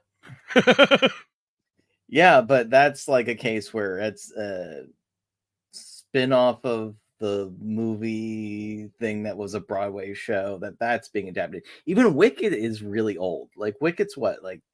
Over 20 years old almost now? Yeah. Again, it's and that's a good example of a snake almost eating its own tail, right? Because like you said, it's a spin-off of a franchise. It's really more so of, you got to see it as a prequel to the movie more than the books, like you just said, I think, basically. And yeah, instead of actually going back to the books. It's crazy to think that the only time we actually got something close to an Oz adaptation of the books was Return to Oz in the 80s. And everything else has been based on that. A little bit in that Raimi movie, I guess, but most people forgot that thing existed. The Great and Powerful Oz. Did you see that one? Yes. The Army of Darkness remake. I enjoyed it to a certain It's point. kind. Now that you say that, I didn't even think of that until you just say it. I didn't hate it. I was expecting to outright hate it. The James Franco movie. Yeah. I was too. I took Zoe to it. And yeah, it was kind of interesting. No, this wasn't bad at all. It wasn't bad. I enjoyed it. Franco, you can tell Sam Raimi watched the Wizard of Oz all the time as a kid. Yep. Oh no, they're remaking Soylent Green in real life right now. We're living Soylent Green right now. They made a Soylent Green that you can actually order it off Amazon. It's people. There was a great moment on news radio where they were doing a sci-fi spoof of the show on the show, and you hear Phil Hartman reading. And this episode was brought to you by he did a Soylent great Green. Heston. Yeah, Soylent Green. It's for people and made from people because it's actually made from people. That was one of his that, like, when most people do Heston now, they're doing Phil Hartman. Yeah, because everybody remembers him doing it on Saturday Night Live. Yeah, you bring it up, and it just reminds me of one of my favorite moments with him was on David Letterman early in his career, and he was talking about, because he says, didn't you run into Jack Nicholson once? Because he did a German joke in German with Jack Nicholson speaking in German, Frau Bissida. It's a great fucking joke that he did. And it was in good German because Anima watched it. She understood him. And then he sits down and he's talking about it, and he goes, well, David asked, didn't you actually meet Nicholson? And he goes, yes, I met him once. I was with John Lovitz and one of the other cast members. I can't remember who it was. Oh, what's his name? The blonde guy, David, the Mike Myers partner. Yeah, Dana Carvey. That's it. It was Dana Carvey, and they run into Nicholson out on the golf course, and so they got to wait for him to do what he's going to do, and then fucking John Lovitz goes, hey, what is it? He says, Phil actually worked on a film for you. And Nicholson was like, what? And so he tries to explain. He goes, yeah, you weren't able to come back for the movie The Border. And they needed to reloop a scene when you come out of the shoe store where you thank the husband and wife. They had Phil Hartman do his best. So he says, I did your voice for you. I was one of 29 actors brought in to do an impression of your voice. And I was the one given the job. And Nicholson turns around and continues his swing, but not before saying, that's why that movie flopped. That's something that Jack would say. And he said it to Phil, and when Phil told the story, the studio erupted in laughter because it's fucking funny. That's why that. Well, and speaking of actors, we've kind of overstepped the most important actor, in my opinion, in this movie. That is Roddy McDowall. I mean, Roddy, yeah. Like, to me, he is synonymous with Planet of the Apes. He played 3 different apes in this series. He played himself, his son, Cornelius, and he played Galen in the series. Galen. And technically his character's in the animated series, although they didn't have him do his voice there, which is weird, but yeah. But it's funny because this was his last big thing before he got blacklisted in Hollywood. I don't know if you guys know that story at all, but yeah. Yep. He got in trouble over videos. Movies too much. Yep. It was over videos. Yep. He pissed the wrong people off. And if it weren't for a little film, Fright Night, bringing him back, we probably never would have heard from him again. And thank God also in 1998, before he died of cancer, and people didn't know he was sick at the time. He also came back to do the special documentary, The Making of the Planet of the Apes, and was the narrator. That was really good. Well, he was just on his comeback because he had it had been about close to 10 years when he had gotten blacklisted, and they finally brought him back with Fright Night. So that kind of brought him back. He did that, Overboard, and a couple other movies right in a row that kind of brought him back. Yeah. Yep. And actually, I think he was one of the I think he was even one of the executive producers on that too, if I'm not mistaken. And it's a great film, by the way. If nobody's ever seen it. Oh, and he's great in it. Yeah. I mean, he almost gets overshadowed by everybody else, but he's great, and he plays one of the twists in the film itself. Like, he plays a big role in it. And I mean, and he was just kind of like blacklisted for stupid fucking reasons. You know, and then, you know, of course, then he got sick and then sadly died. But you know, it's just one of those things. But yeah, just too bad, because to me, he was synonymous with the films. He's what was missing from big time from Tim Burton's remake, besides any plot. That movie's so goddamn complicated. They literally have a map in the DVD to explain it to you. And again, great actors in it. Tim that's Roth why is I the like main villain. Wow. Yeah, well, that's why I liked Andy Serkis in the new films, because I felt like that was what was missing with this new fourth film that just came out this last weekend. It was like, you should have found a way to get Serkis in here, right? Even though he consulted on the film, I guess. But, well, they jumped like 300 years in the future. That's the thing. He still could have played Noah, the main character, and I don't think people would have cared or noticed. Because to me, that's what, like, it's just, you have that actor, that character that kind of just carries through. That was Roddy McDowall for me in these films. So yeah, he was blacklisted 6 because he was one of the first people caught and busted sharing videotapes. Because this was in the early days when the studios were very, very anti-videotape. And he would get film reels and stuff. So when people would want movies, like, he was a big film buff, huge film buff. And so this really broke his heart. Was a true cinephile. Yeah, and then the reason he got blacklisted is because, yeah, well, the reason he mainly got blacklisted is because when he got busted to try and mitigate the damage, he also narked on a bunch of the other people that were a part of it. So that's where he ended up mainly getting, and because a lot of them worked in Hollywood. That was the thing. And to me, the whole thing was stupid, because really Hollywood should have stepped in and said, okay, this is where we should realize that this is kind of dumb. Yeah, but no, yeah, he's been in pre-production for Gollum too, but yeah, they did this Ape thing a while back, so. I mean, Hollywood took money from Stalin, so, you know, they don't have, they've never. You're not wrong, 6, in comparison, yeah. Like, the worst thing I've ever heard about Roddy is that he was basically a low-key homosexual. That was it. Yeah, he kept it to himself. No one in Hollywood knew it, but I mean, you look at him, it's pretty, I mean, you see he's obvious, probably is. But, you know, he seemed really odds are, if you were friends with Elizabeth Taylor, you're gay. Well, I'm just saying, I never heard much salacious about him. You didn't hear any big, like, rampant, like, rumors about him. He wasn't so-called difficult to work with. He was a consummate professional. In fact, he was a child actor. He's one of those few child actors that you could say got into, you know, through the business into an adulthood and didn't have any major fucking issues. But he was one of those kid actors where if you see him as a kid, when he's like a grown man in a kid's body. But he was a kid already. It's just like miniature him. He would not have gone to the island. Nah. Oh, 6. I'm sorry about that. I think he's bi, 6. I think is kind of what the implication is. I can never find any solid evidence on it, but there's things that he supposedly had, like a pretty steady boyfriend and some other stuff. Yeah. Hey, more power to you.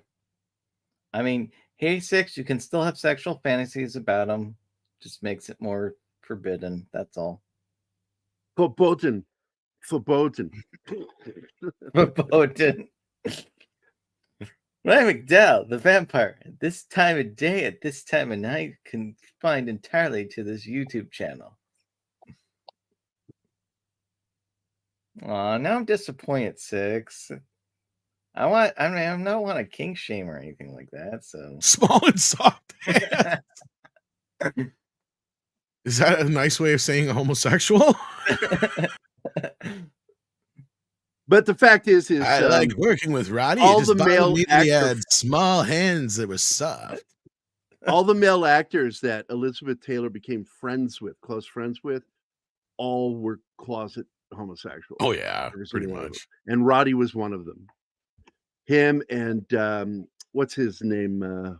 Died young. Oh fuck! He had a metal plate in his forehead before he died. Kind of like all the guys that married Carrie Fisher. Ouch. All I'm saying is, if I was married to Carrie Fisher and I was gay, I wouldn't be gay. She's got a sense of humor. I'd watch out. She might do something to you from the afterlife. Yeah, that was real funny what you said about my husband's asshole. It's like, what are you gonna do? Try to kill me like you tried to kill John Belushi? We saw how that went. You gonna just show her your eyes? I gotta tell you something though. When she fired that M16, he didn't flinch.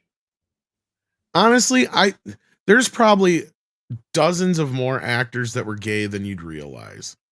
It was so taboo to come out of the closet back then. It's not celebrated like it is now. Jim Neighbors, Gomer Pyle. Golly. Rock Hudson. I had trouble believing that when I was a kid. My dad told me when I was a kid. Yeah, he's one of those puffer, what do you call him? Mr. Brady, I think, was the one that broke my brain. That broke my brain too. Just like, what the hell? And then you find out how much of a bitch he was. And when I say the word bitch, I mean that in the most gayest sense of the term. If you've heard any of the behind the scenes stories about him, he was such a fucking diva. Did you guys know anything about that? Mr. Brady, what's his real name? Reed. Yeah. They were prepared every single script read for him to complain about something. Yep. Yeah, I remember learning all about him and being a troublemaker on that show. And there's a whole episode. He's not even in the last there. episode for that read, or 2 episodes he's not in, and then the last one specifically that he's not in, which happens to be, I think, one of the girls' graduations episode 2 or something like that. Yeah. Wow. Yeah, it was Marsha's graduation. But he was there on the set scowling the whole time. Yeah, standing to the side of the set. They said, we're not changing it. And then he read, was it either Bobby's or the older brother's book later in life? And he turned to his partner at the time and he said, reportedly, was I really that bad? Yes. Because he tried to hide it from the kids. That was the thing. Is like whenever he was around the kids, and that was what the producers would say, is he was trying to use the kids against the producers all the time. He'd come in and butter up all the kids, and then they would think he's the greatest guy in the world. And then he'd come in and be a tyrant to all the showrunners. And he'd want this changed and that changed, and this was ridiculous, and that was ridiculous, and this would never happen. And he'd have 100 reasons why this wouldn't work today. And it just, and he would keep saying, what was it? He kept ripping. He said, oh, it was Gilligan's Island in the house or something like that, with kids or something like that. He kept calling it because the original creator's big claim to fame was Gilligan's Island. So he's like, this isn't fucking Gilligan's Island with kids. Yeah. It's like, what the hell? Just Sherwood Schwartz did not like Reed. He didn't really like the show anyway. That was the thing they didn't understand, but it was like the show ended up becoming such a big hit in like this 3rd season, I think it was. But yeah. It's like, sorry, but complaining about the writing on the Brady Bunch is like complaining about the acting in Tommy Wiseau. He was just doing it to be a dick. Yeah, that was what it was. It was because they didn't get along, and he was supposed to be the star of the show, and it didn't kind of work out that way. It was kind of more the kids were kind of the highlight of the show, especially once they started getting like their music careers and all that kind of shit. So he kind of felt like, he got kind of shafted in that respect, which he technically was a semi decent star at that time. And he never let it go that the original creator didn't even want him. Does anybody else here besides Gerry know who they wanted to play Mr. Brady? It's actually a very prolific actor. Nope. Very similar actor, too. He's got affinity for land. Did you ever pick your feet in Pocosi or PMC? What is it? Ugh. Yes, Gene Hackman was almost Mr. Brady. If they had gotten their way, if he had not gotten, I can't remember what movie he got instead. What movie was it at the time? Because it wasn't. I do believe it was the Bonnie and Clyde film. I was gonna say because it wasn't French Connection because he had already done that. No, it was. Right? I believe it was the earlier film because the show started in the '60s, and I Oh, believe it was it? was. Yeah, he got the role for Bonnie and Clyde. It was Bonnie and Clyde. I think you're right. Man, I'm just wishing had done that, and then they got the right Superman name. It was just Lex Luthor as the father in the Brady house. Yeah, Surrounded by morons. As Gene Hackman, doing the Gene Hackman role. Kids, you need to help me beat Superman. I need to steal this kryptonite. Not now, Dad. The dance is tomorrow. You know, my father used to say to me, Superman, Superman. Oh, here's your monkey, your no, see no evil, hear no evil, speak no evil scene. This is a great scene. The kangaroo court. Jesus. Really impressive. I did want to show these two while we're here, because I wanted to show people who each of the main actors are under that makeup. Because the president. Well, remind me before we show this who it played was. by. Who was it that was supposed to play Zaius originally? It was older actor. Trying to think of his name. He's in the screen test. Yes. He was saying in the screen test, but somebody in the chat will remember. He later said that he doesn't like the mask because it made him to feel claustrophobic, and the main that guy was old. Says, nope, it's out. Yeah, because he had heart problems too, and he's like, "There's no way I can sit through 4 hours of makeup every damn day." Edward G. Robinson, wasn't it? Oh, yes, I remember that now because that's in the documentary. Edward G. Robinson. Yep. And so they went. And Roland was almost in the movie too.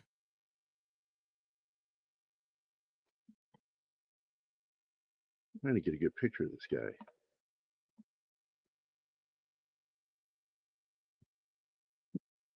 There we go. So now I've got all of the main actors under the makeup.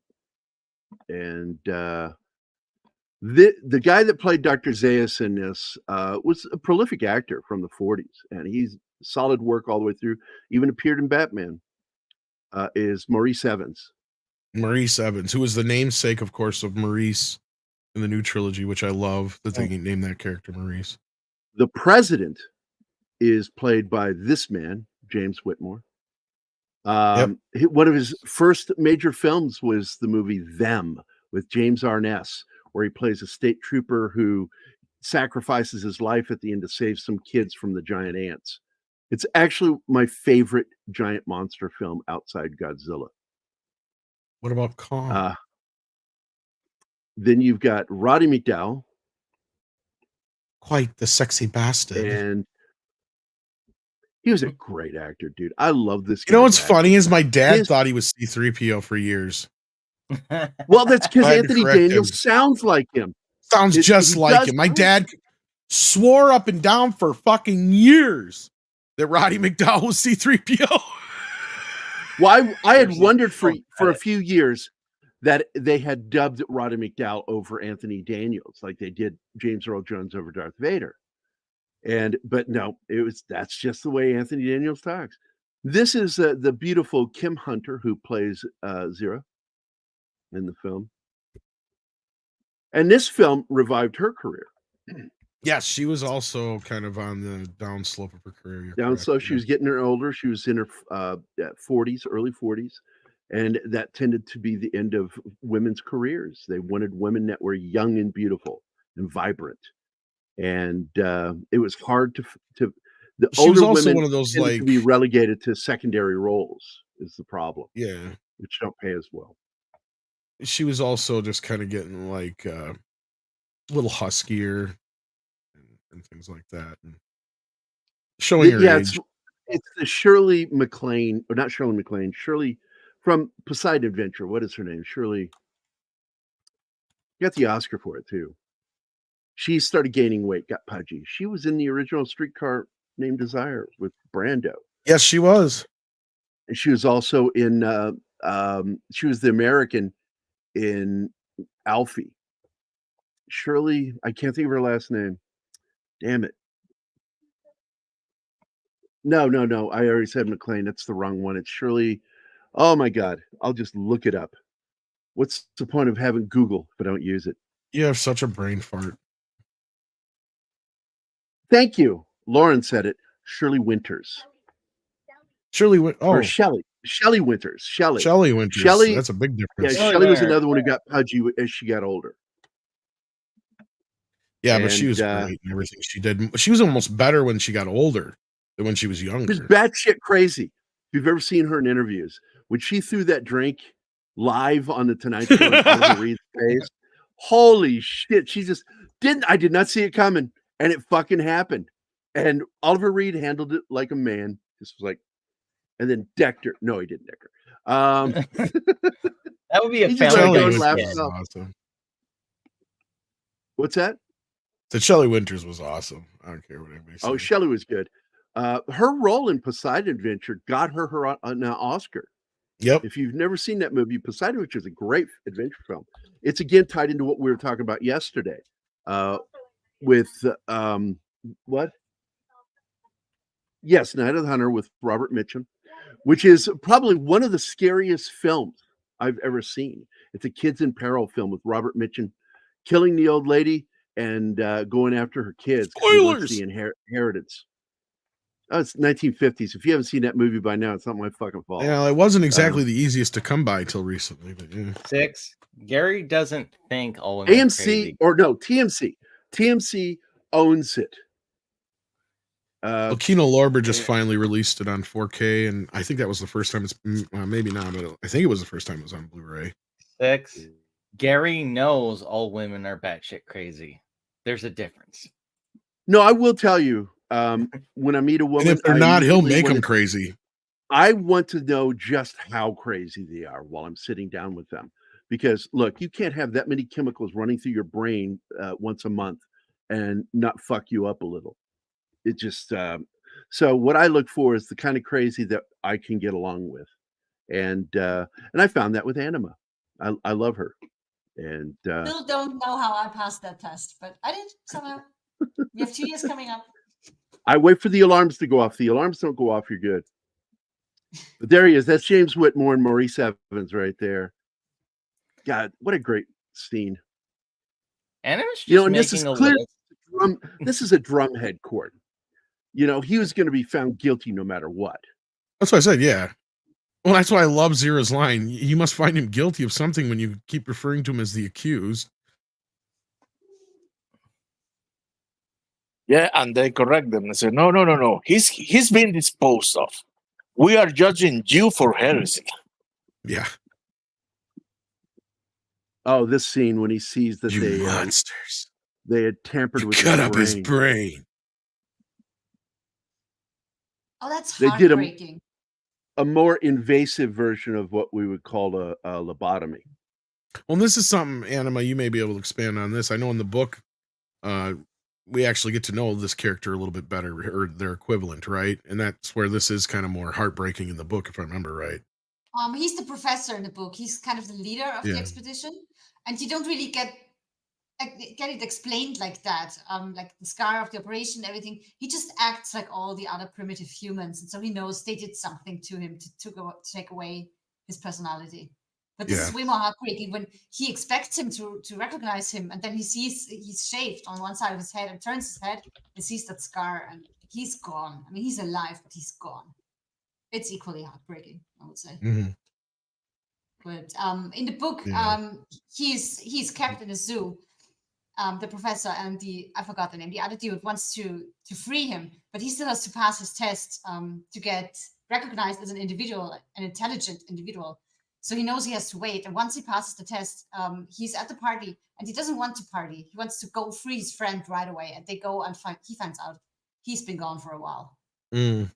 Yeah, that's one thing I do remember about the book too, that the movie didn't really capture, is how they keep giving him different tests and how he tries to think of ways to pass the test, basically, from my memory and understanding, right? The female doctor takes an interest in him and begins teaching him the language, and over that, like in Shogun, over that they bond. And she's really helping him all the time because she wants him to get there. And her The husband is Zira on board equivalent, too, yeah. eventually. Yeah. So his whole process. And when is you different. read the comic book, Tom, we sent you the link for. I'd really like to get your opinion on it. What you thought of it? Yeah, I can't wait to check it out when I get a chance. Yeah, Maurice Evans is so good in this, and you know, even though Anima doesn't agree with me, I think that the makeup in this makes the movie so much more believable because they're scared more the shit out of me as a really. kid, man. Because there's just something off-putting about it. It's they did this amazing thing to hide the real mouth behind it, and it's all every movement basically the actors black did, and black and black and black. Then they actually had like this stuff they would put in their mouths that would make it all black on the inside too. If you see it on their teeth, it gets like black all over their teeth and stuff. Yeah, I'm watching it. And every movement they made with their face would impact the mask. And they figured out you had to exaggerate everything. Yeah. So like they had never been able to do that before. So like if you would talk normally like this, they'd be like, we have to over exaggerate everything we did. Yes, to get in order to get the mouth to move correctly. And they said Roddy would come up with and Roddy would come up with things where he figured out how to get his eyebrows to move, get his cheeks to move in certain ways. So he was constantly making it move and making it look alive. So like if you watch him compared to a lot of the others, he's doing just an amazing job all the time, constantly trying to make the makeup work for him. And he found different ways to do some cool stuff. Yeah. One of the things I really like is at the end of the film, and I think I have that clip, when he actually blows air out of his mouth to show frustration between Taylor kissing his mate, Zira. And he's a little bit annoyed by that. That was something he figured And out. by the way, the way they've got his arms bound here is very painful. And I'm wondering how long he could do this with his arms bound like this. I can do it for a long time because I'm a man. Because the way he's got his arms, not just behind him, but bent upward and strapped in. Yeah.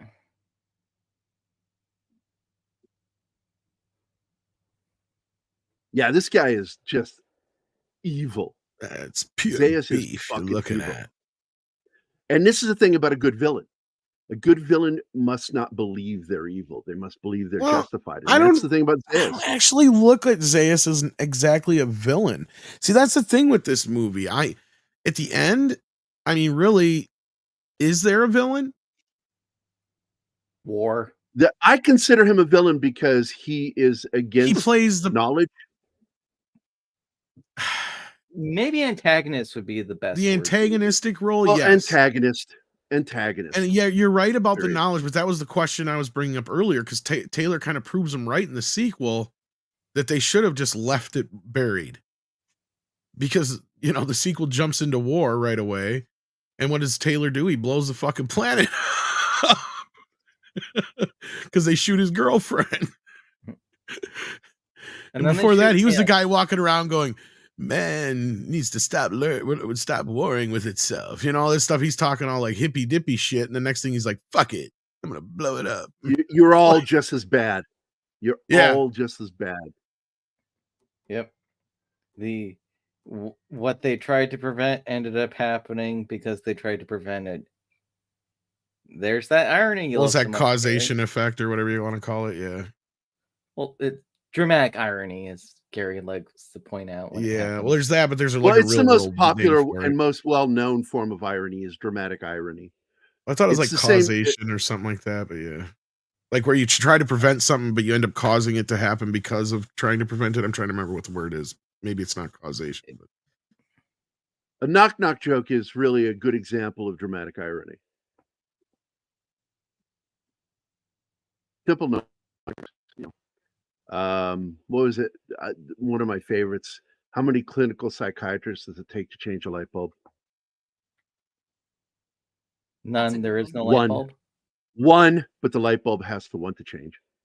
I love that No, one. my favorite is how many emos does it take to change a light bulb?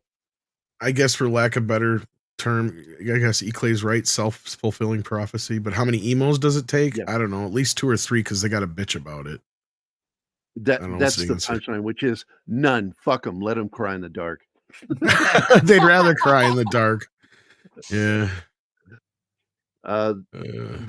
That's a perfect use of dramatic irony. Is the turn? It's called the turn in a joke, where you start the story, get to the middle, and in the middle you're developing expectation, and at the end you go in a different direction. The turn. Yeah. How many French people does it take to screw in a light bulb? I don't know. 1, but after he surrenders. Joe says I'm right. It is causality. Well, if it's a like the old Shakespeare tragedy, what is it? The Rex. I do like this scene, by the way. This is where Taylor's gonna escape, and he's like, "I want her," and it's like, you know. And I said while watching with Anima, because she's hot. He spent a lot of nights with her. Of course, he wants her. Me, Tarzan, you, Jane. Yeah, she's probably Now one of there's the a more role I tamer wish of the Heston humans. played. Oh, I wish that in the Heston had book, played Tarzan. she plays a little bit more of a different role in the book too. I know, like I said, later on, Taylor rejects her. I know that. Because isn't she also pregnant with his child too? In the comic book, there's kind of that element in there. I'm trying. I think that's in the original in book, the book though, too. In the book too. Yeah, I was gonna say. I because think he it goes was to in the find book. her. He goes to find her, and she isn't there, and they tell him she's sick. And the female doctor takes him to the side and says, "Actually, she's not sick. She's pregnant." Yeah. And The it's his the child, oldest of course. version of this kind of story is Oedipus Rex. That's what I was thinking of. Oh, okay.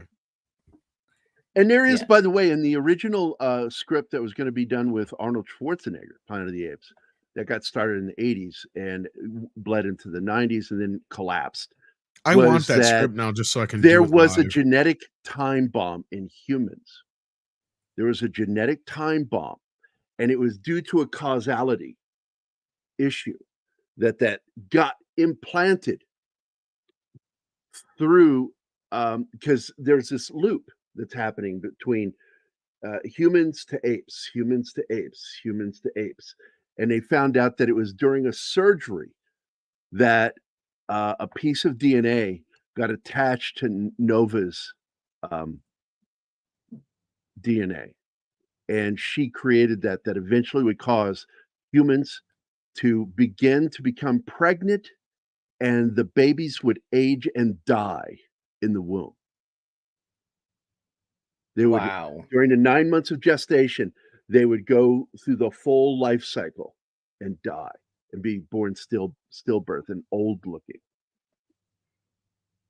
Like Benjamin Button kind of shit.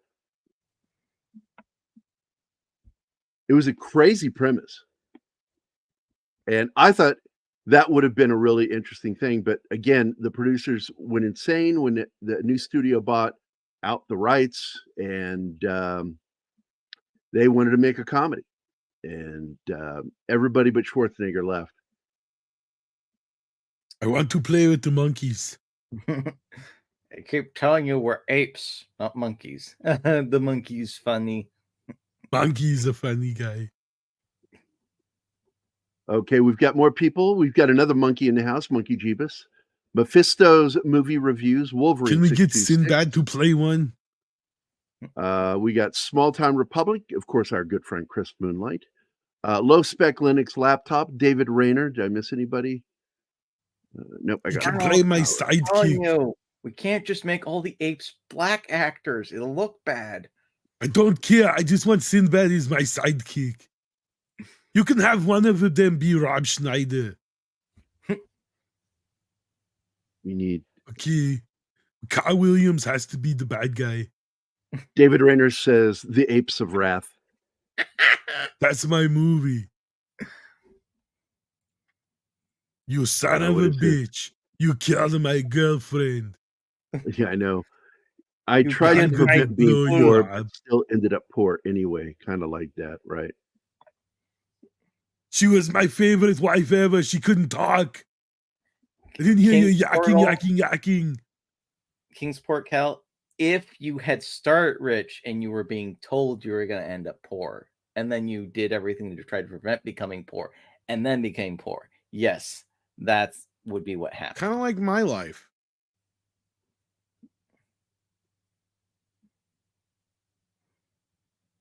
I'm going to look to see if we can find that script from the 80s. The Apinator. I am the Apinator. I will take all you lousy monkeys out. Yeah. I am no kindergarten cop. See, my movie's I'm different. the predator and you are the prey. In the end, I kill all of them. But I survive. To repopulate the population with smart children like me. They were strong. Sixth ape. Okay, that's who wrote it. Adam Rifkin wrote the 80s oh shit remake. And it was going to be called Return to the Planet of the Apes. In 1988, 20th Century Fox executive Craig Baumgarten, impressed with Adam Rifkin's Never on a Tuesday, brought Rifkin into the studio to pitch ideas for films. Being a fan of the original Planet of the Apes, Fox commissioned Rifkin to write the sequel, or a sequel, but not a sequel to the fifth film. It would be a sequel of the original 1968 film. It was a direct sequel of this movie. I should just be the star, and that's it. And let's see, an alternate sequel to the first film. The concept was that, quote, the ape empire had reached its Roman era. A descendant of Charlton Heston's character would eventually lead a human slave revolt against the oppressive Romanesque apes. A real sword and sandal spectacular, monkey style, Gladiator, did the same movie without ape costumes. Having independent film experience, I promised I could write and direct a huge looking film for a reasonable price and budget, like Aliens. By September of 88, it was reported that Planet of the Apes, The Final Battle, would be filmed the following year with Rifkin, with a Rifkin written and directed story centering on the child of Cornelius' son and Taylor's daughter. Danny Elfman was brought in. Rick Baker eventually stepped in as it progressed and became what we know as the Tim Burton film. I like how she said it makes him look less intelligent after he shaves. Or he said that, yeah, right? I know. You end it with Arnold saying Caesar's monologue, but you change human to ape. Until ape brings destruction down upon himself. What is upon you now? And that day is upon you now. Now. Do it. Do it. Do it now. Like I said, and of course, in his, he has to beat all the apes. Yeah. Yeah.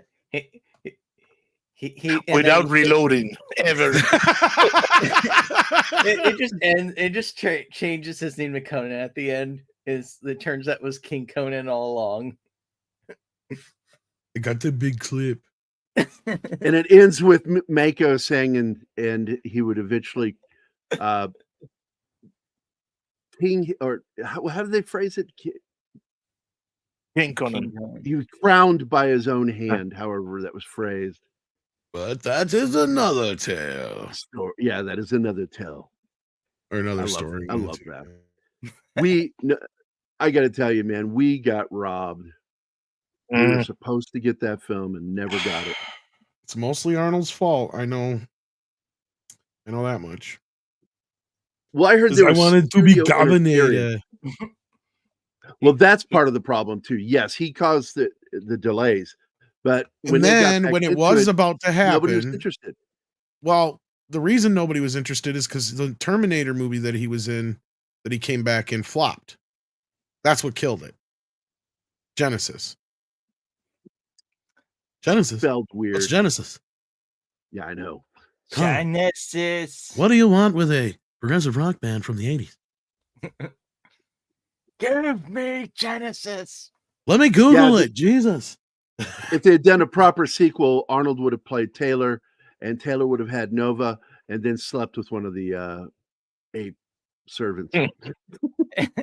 I just want a Planet of the Apes with Arnold Schwarzenegger where he just goes ape shit crazy on the planet. Like this against everything that Planet of the Apes is about, because Arnold just don't get it and don't care, because he just thinks it's about coming in and blowing up some apes. Right? He's like, I got to take back the planet. And that's going to be the tagline too, is take back the planet. I can see that this is a movie we missed. Why didn't we get this What is thing? best in life? To crush the apes, see them driven before you, and hear the lamentations of You the house. daddy apes. Yeah, there's Here, the have it. spelling. It was such a stupid spelling. God, I want this movie. We got robbed. Fucking robbed. And then I what want makes to it worse, what makes it worse is we got that Tim Burton piece of shit. Like, it's like you're telling, I remember this now. Like, you're rebringing back old memories. I'm like, oh yeah, that's right. He was going to make that, just like the Westworld thing. And we never got either. Movie that belonged to us. That was supposed to be ours. Like the moon. And instead, and we also got that other Godzilla movie that never happened too. Damn it. Oh man. And he was still, and Charlton was still able to, function back then. So you could have teamed up with Charlton Heston at the end, and then he just gunned down apes left and right. Wait, I know you. You're Taylor, the standard from the past. You're my father. Dad? Son. Yeah. He looks just like me. I at least have your teeth. Gives the big smile. There's the gap. I missed you, Daddy. So Okay, tell me, Daddy, who are you and what do you do? What you do? I think I may have found the script, dude. That's sweet if you did. Oh, no. The links are dead. God damn I'll it. ask Script Doctor. If not, he might be able to find it. Adam Rifkin wrote the script, and I want to find it, and we need to do a reading of it. Everybody come on here and does a voice. Well, Tom would be the Arnold character. I'll play a couple of characters too, and then we can have other guys on here that can read. The only other good part about the Apes movie, besides the makeup, was Paul Giamatti playing the fucking prostitute ape, or whatever the fuck he was. I forgot the slave I driving. remember he's in it, but the literal human trafficker. That's what it is. Like, he's hilarious in that fucking movie. Otherwise, the movie, I don't know if anybody because Tim Roth is in a completely different movie than what's her face is in, and I don't even know if Marky Mark knows what movie he's in at some points. Yeah, he was confused all the time. We have a super chat from Fletcher Williams. $4.99. Happy belated birthday, Gary. It's not belated yet. Tomorrow's my birthday. So tomorrow's his thank birthday. you for the good wishes. And yes, he's got his finger in the trigger housing, honey. He can shoot it. She wasn't sure at that angle, and I'm like, yeah, he's holding it. And I just looked, and I could see that he had his finger. And I swear that the writer of the 2001 Apes must have only seen the TV series, and maybe once saw the original film and vaguely remembered it. Right? Because all the shit that's in the movie is stuff from the show. It's like the humans didn't talk in the original movie; they did in the show. They didn't bring up that the apes were scared of water, but they did in the show. It's just there's just a lot of elements that start to feel like what movie did they? And this is what did you watch, right? Tim. This is also the moment where Tim Burton was no longer Tim Burton. You said it, Batman earlier. I said no. It was when he made Planet of the Apes, and this is a fact because outside of the Fish movie that he made, Big Fish is the last good movie he made. Fish, he made that after Apes, but the thing is, after Apes, if you don't count Big Fish, he did not make another original movie since then. All his fucking movies have been remakes. Look it up. Dumbo, Alice in Wonderland, all that shit. It's all just been fucking remakes. He's making Beetlejuice. Todd. Even Sweeney Todd. Sweeney Todd is an Broadway play. He has not done one original thing besides Big Fish since Planet of the Apes. And I have a theory. And I'll try and keep this as succinct as possible. And I wonder if you guys agree with me or not. He outlived his usefulness. No, I think it's this thing where there's directors, and this happens in some directors' careers. If you pay attention, there's a pattern. They always have this one thing that was like a passion project for them, and it goes absolutely wrong. And after that, they just start going through the motions. I think Mars Attacks destroyed that man. That was such a passion project for him, and it got beat the hell out of by Independence Day, the critics. The studio didn't quite know how to fucking promote it. We knew what it was, but it was like in theaters and out before you could even fucking sneeze. Right. So you guys got to remember, this is also a time where you had to wait for video. So like, it's not like we had a chance to go see it again if we wanted to, or anything like that. I think that movie broke him. And I think Big Fish was kind of his last, like actual thing that he wanted to do that was his own thing. And then past that, he's done nothing but just do it for the paycheck. Yep. And I agree. I agree. Or the fear that they'll never hire me for anything again, so I have to do safe bets. Because I don't think so, because he's Tim fucking Burton. He could do anything he wants. And this is also the movie. That movie is also where he was dating the blonde chick that's in the movie at the time, and he ended up leaving her for Helena Bonham Carter. And then he stuck with her for 20 years almost, and then those guys just got divorced. So yeah, I think he just had this moment where he just went, and you see that in certain other directors' careers where they have this very, very personal film that they just had nothing but trouble with and dealt with, and then finally just say fuck it afterwards and just go through the motions. Leave that up, dude. Leave him up a little longer. Michael Clark Duncan was the best part of that film. He was good in it too. Sorry, I forgot about that earlier. Tim Roth, had that addendum. Michael Clark Duncan, and I forgot that what's his name that was in it as the orangutan. Michael Clark Duncan is the only one who knows he's in a Planet of the Apes movie. He is great as the general. But look, man, you guys keep talking, and I still have a video I owe somebody. Sorry, I owe that's on me this time. No, it's I got to pipe up, and it's my fault. So Fletcher Williams, for the birthday wish, you get this one. Security police. I'm in charge of this man. No longer, madam. He is now in the custody of the Ministry of Science. Take your stinking paws off me. You damn dirty ape. Goddamn right. I love that music. And for Jerry Goldsmith, anyone that I owe. Shut up, you freak! Julius, you. It's a madhouse!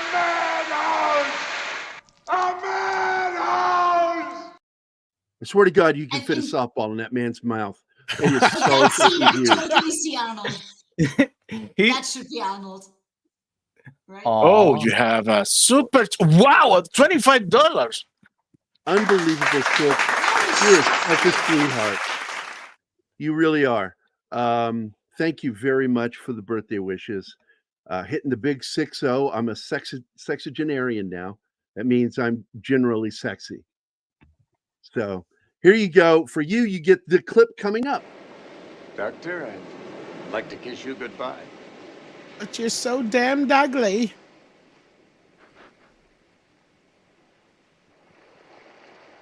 All right, but you're so damned ugly.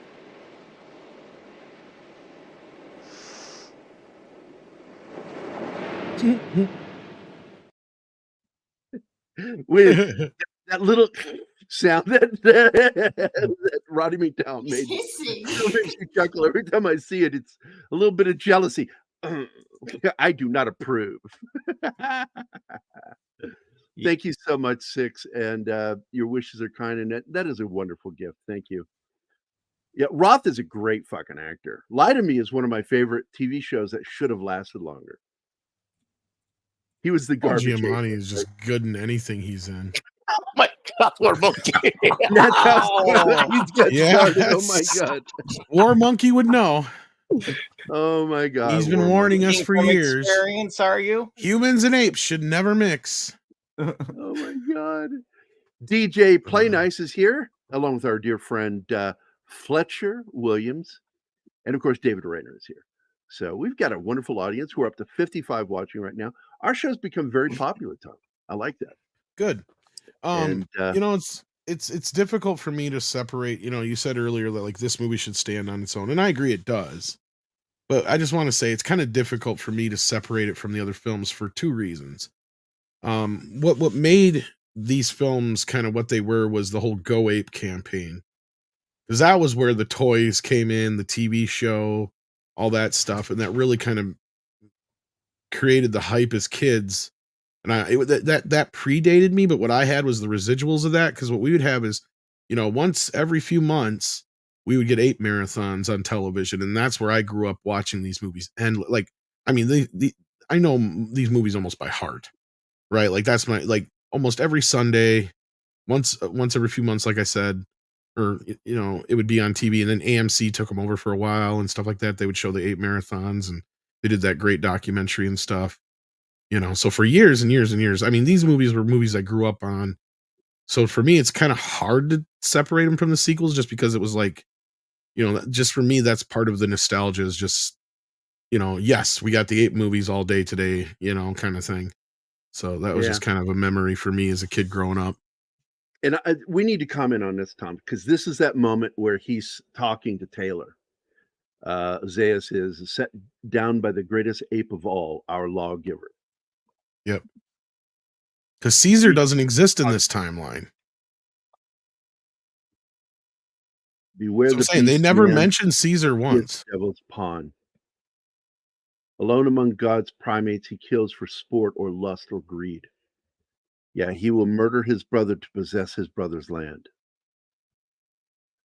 And what the lawgiver says about man is different than in part 5. See, that's the thing. You got to kind of like, I think that people don't give the films enough credit for what they kind of set up and pay off.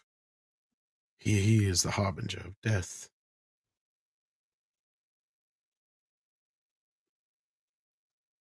Here come the gorillas, the warriors. That's funny how. Go ahead, Mark. No, that they in the new ones, this new reimagining of the series, they applied the character of Aldo to that other chimpanzee Koba. Koba, yep. Yes, motivated by hatred of humans because he has been an experimental animal. Work, human, work. I love that scene. Human, work. They can't convict us now. Yeah, no, right. Yeah, little do you know. But then again, they're just going to forget about it. If they destroy the evidence, yes, they can. And that's exactly what he does. That's what the Department of Justice does. You should have ended it more like, well, you're lucky I'm going to be distracted with other bullshit. But remember, and it works out because Dr. Sayers said that the sentence is just 2 years. They don't really get a sense. That's what I'm saying. They never actually follow up with it. And I think even if I remember right, memory serves, they even cut that bit out of the beginning of the second film just so they can bypass that shit. Because like I said, the second film all of a sudden introduces this human war that's coming out of nowhere all of a sudden, and this famine that they supposedly had. Right? Like they were bitching about earlier about humans eating up their crops, but they don't mention anything there about famine, right? Like, what the hell is this all about all of a sudden? So they're like distracted suddenly by this other shit, and they totally disregard the stuff with Zira and Cornelius. Yeah, and this is the scary part, Tom, right here. Must walk hand in hand with this idiocy. That's one of my favorite lines too. Yeah. When he admits, I've known about man all along. I forgot about that. And he did say that. Yeah. All my life I've waited for your coming and dreaded it like death itself. Well, that's like he's basically admitting now that he did that to his not Landon, but the other guy, because Landon's a black guy. So Dr. Sayers represents the deep state. Well, yeah, he's basically admitting now that he did that to his friend on purpose. Right there, he says it, and you're right. I have always known about man. From the evidence, which answers why he's been against Cornelius doing his diggings. See, like, yeah, there's a lot of little things that are going on in the story if you're paying attention. Yeah, I say that Zaius knows. He totally fucking knows. He's trying to avoid this, and that's why he's like, I'm sorry, you guys have to go down for this, but this is the way it has to be, because otherwise, yeah, it's going to open up a whole new can of worms that we don't have the capacity to deal with. Which doesn't make any sense if you know there's some human war coming. But anyway, that's a totally other. That's where I think the sequel kind of goes off the rails a bit. But they bring it back around with the third. I mean, the third film is the most batshit crazy out of all of them, right? Like, right. Not to mention just the time travel aspect, but what you have is probably one of the. And I don't even know how the movie works, but it has one of the most strange shifting tones I've ever seen in a film in my life. You go from kind of this sci-fi-ish thing at first to kind of, the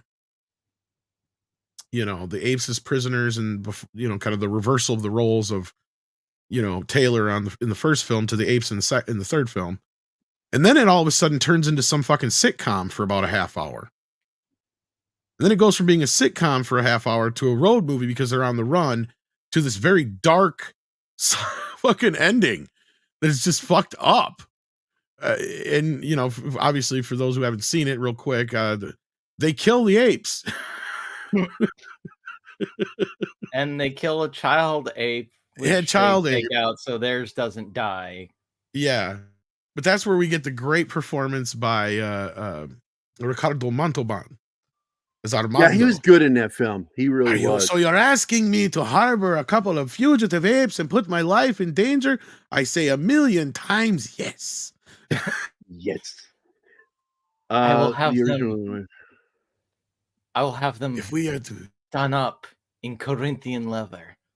I do love this scene. Yeah, Corinthian leather. If we are dominated by someone, then God let it to be those who are like you, or however he says that shit. Dominated by the likes of you. That's what he said. Yeah. Or I do want to point out a great comment. It is our destiny that I missed. Here's the comment. No excuse for poor trigger discipline. You are so right. People fingering that. My sergeant would say, you're fingering it like your prom date. Stop doing that. Get your finger out of there. And I still hold it up as one of the most, this is like cinema right here. Like, I don't know how else to describe it. It's what they do too, because they spend a lot of time leading up to it. You see that he's seeing something, and you get this is all burnt into my brain forever, man. Like, God damn it, Monkey Jim.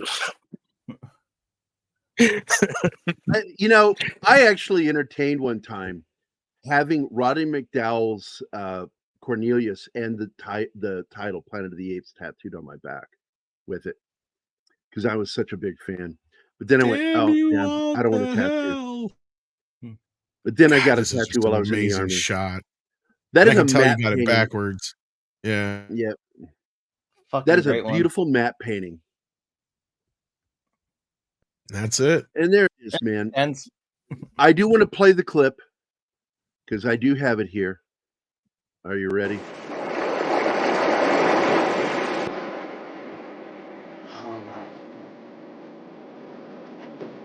I'm home.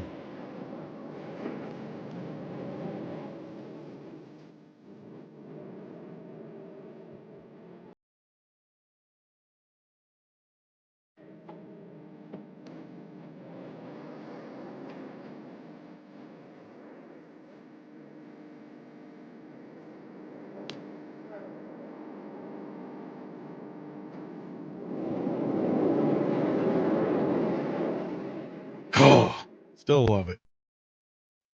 It's what impresses me with that is he doesn't say "God damn you," or he doesn't say damn you all to hell." He says "God damn you all to hell." And coming from a man who is devotedly religious, devoutly so, I think he added that in. God. I think that's a great line. It's the level. This is a great line. Read this one. This is Planet Apes 5, Planet of the Apes 6. You guys done the voice. You thought this was Planet of the Apes 6. This is Planet of the Apes 5. Planet of the Apes 6 exploded 6 months after Taylor landed. So we got some good comments here I want to go over. I was in 3 episodes of Lie to Me, Monkey Jeebus. Send me a message which ones you're in. I'll look for them. I love that show, Lie to Me. It's a really good show. Gervais has a bit on that too about Planet of the Apes. Let's see. We've got some more here. I just read a book by David Quammen about the origins of AIDS. It's scary shit. And I does it mention the Planet of the Apes? It should, because it took somebody doing something inappropriate with an animal to cause it. By the way, Kaposi sarcoma, which is one of the side effect symptoms of full-blown AIDS, is actually a cancer that infects only cats and now humans because of AIDS. You didn't know that. Caesar is the child of 2 monkeys. Yes. No. I remember when I saw the action figures at comic stores, I was like, that's super cool. Let's see. Tom's birthday is coming up in a couple of weeks. Oh boy, Tom, we're going to have to do a birthday special with you. I got to get older. And we'll need to put a link on the channel so they can send you the money for your birthday wishes. Yeah, me too. 2 marathons. I like money. I got sucked into a few times. Yeah, he's talking about the Apes marathons back in the 90s. Apes marathon.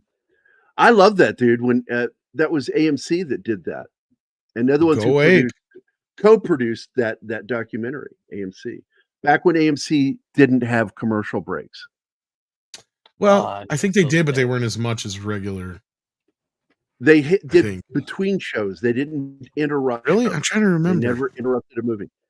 You might be right. Start happening until after George Clooney's dad left. When George Clooney's dad left is when they started changing the format.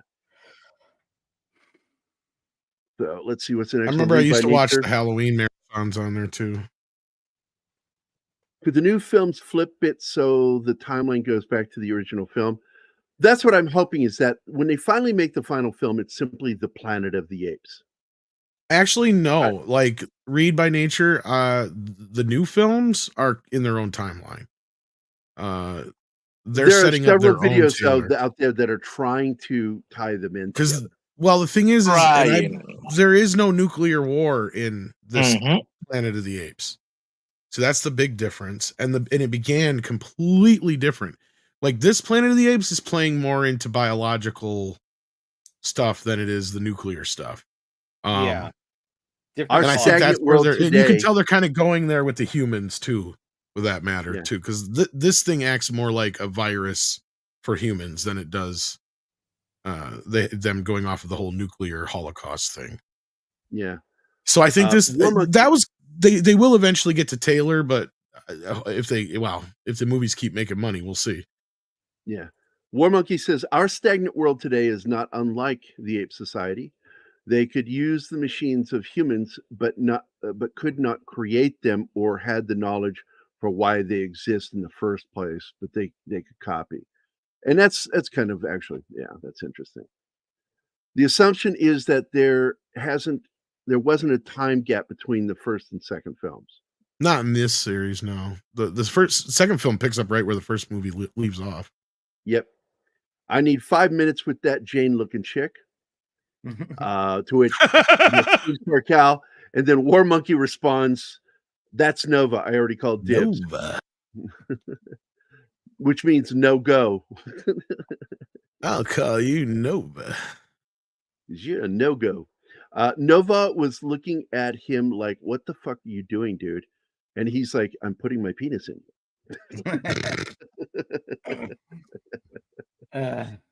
If Heston said that, what would he say? I'm putting my penis in. Now I'm asking Tom. Oh, Shinatsky does a pretty good one too. I like yours better. I got to be honest. Is about to be Inserted. The heavy breathing. I think one of my favorite moments with Heston is in a little film. It's a little film, a great film called The Big Country with Gregory Peck. Two actors who had interesting speech patterns playing in a film together. And Heston is a cowhand that thinks that Peck's character, a former ship's captain, is a dandy and he doesn't belong on the range. And finally, tired of his bullshit, and he's a person who doesn't feel he needs to prove anything to anyone. He shows up at the cowhand's room before dawn to say goodbye because he's leaving, Gregory Peck. And Peck's like, I'm leaving now. And he goes, well, see. And he goes, well, I had a different idea for a different kind of goodbye. Heston sends it first thing. He goes, oh, well, let me throw something on. I'll meet you out there. You pick a spot. They go out there and they have one of the longest fistfights in Hollywood history. And what William Wyler did is he took this fist fight, this giant fist fight between these two actors, and made them like ants in wide shots, showing how big the countryside is, the big country, and how little their fucking problem is visually. And it's one of my favorite ones. And the fight goes on, and finally they're on the ground, they're punching, and one will get up a little bit and hit the other, then collapse. And finally they're just both laying there. And Heston delivers the single greatest line of his career that I will never forget. He looks at him and goes, you should take a hell of a long time to say goodbye. Great fucking movie moment. 5 minutes of being rejected. Oh. About Kingsport with Nova. Oh. Heston's Wayne's World cameo. Oh, I forgot about that. He is in that. I know it's the second movie, yeah. But could we get a better actor? Yeah, that's good. They were fisting what? Fist fighting Clay Thomason. So, but that's it, guys. We went a little over, a few minutes over, but that was a great film. Great discussion, man. And again, I laid that. It's in the chat. The link to go watch the making of the film via the makeup, what they did, and how this film changed the future of makeup effects. This movie created visual makeup effects. And it started an industry that if they hadn't done it with this movie, we wouldn't have gotten Rick Baker, Dick Smith would have never got his Oscar for The Exorcist, as well as a nod at the Oscars for Little Big Man with Dustin Hoffman when he made Dustin Hoffman look over 100 years old. Incredible makeup, dude.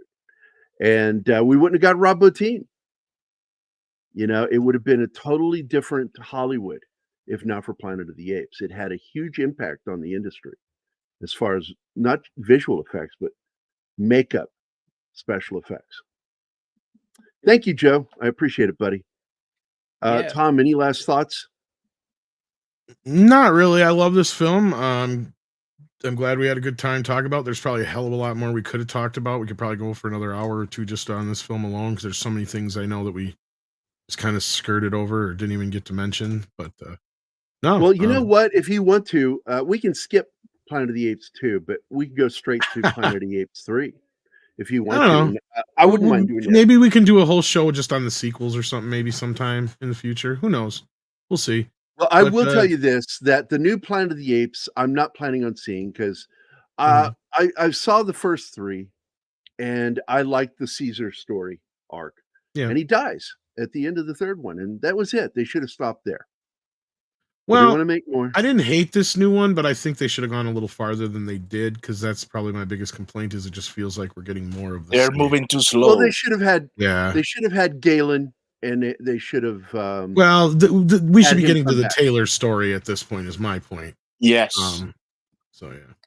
How the whole cycle gets repeated and why. Because now we're just kind of starting over again with a new character, very similar, just a different time period. So, but instead of him being Caesar, he's kind of tasked with bringing Caesar's actual word to the people where this other ape has manipulated it and used it for his own means, kind of thing. Well, so it's kind of like bitch about the second film, so maybe we should do that one.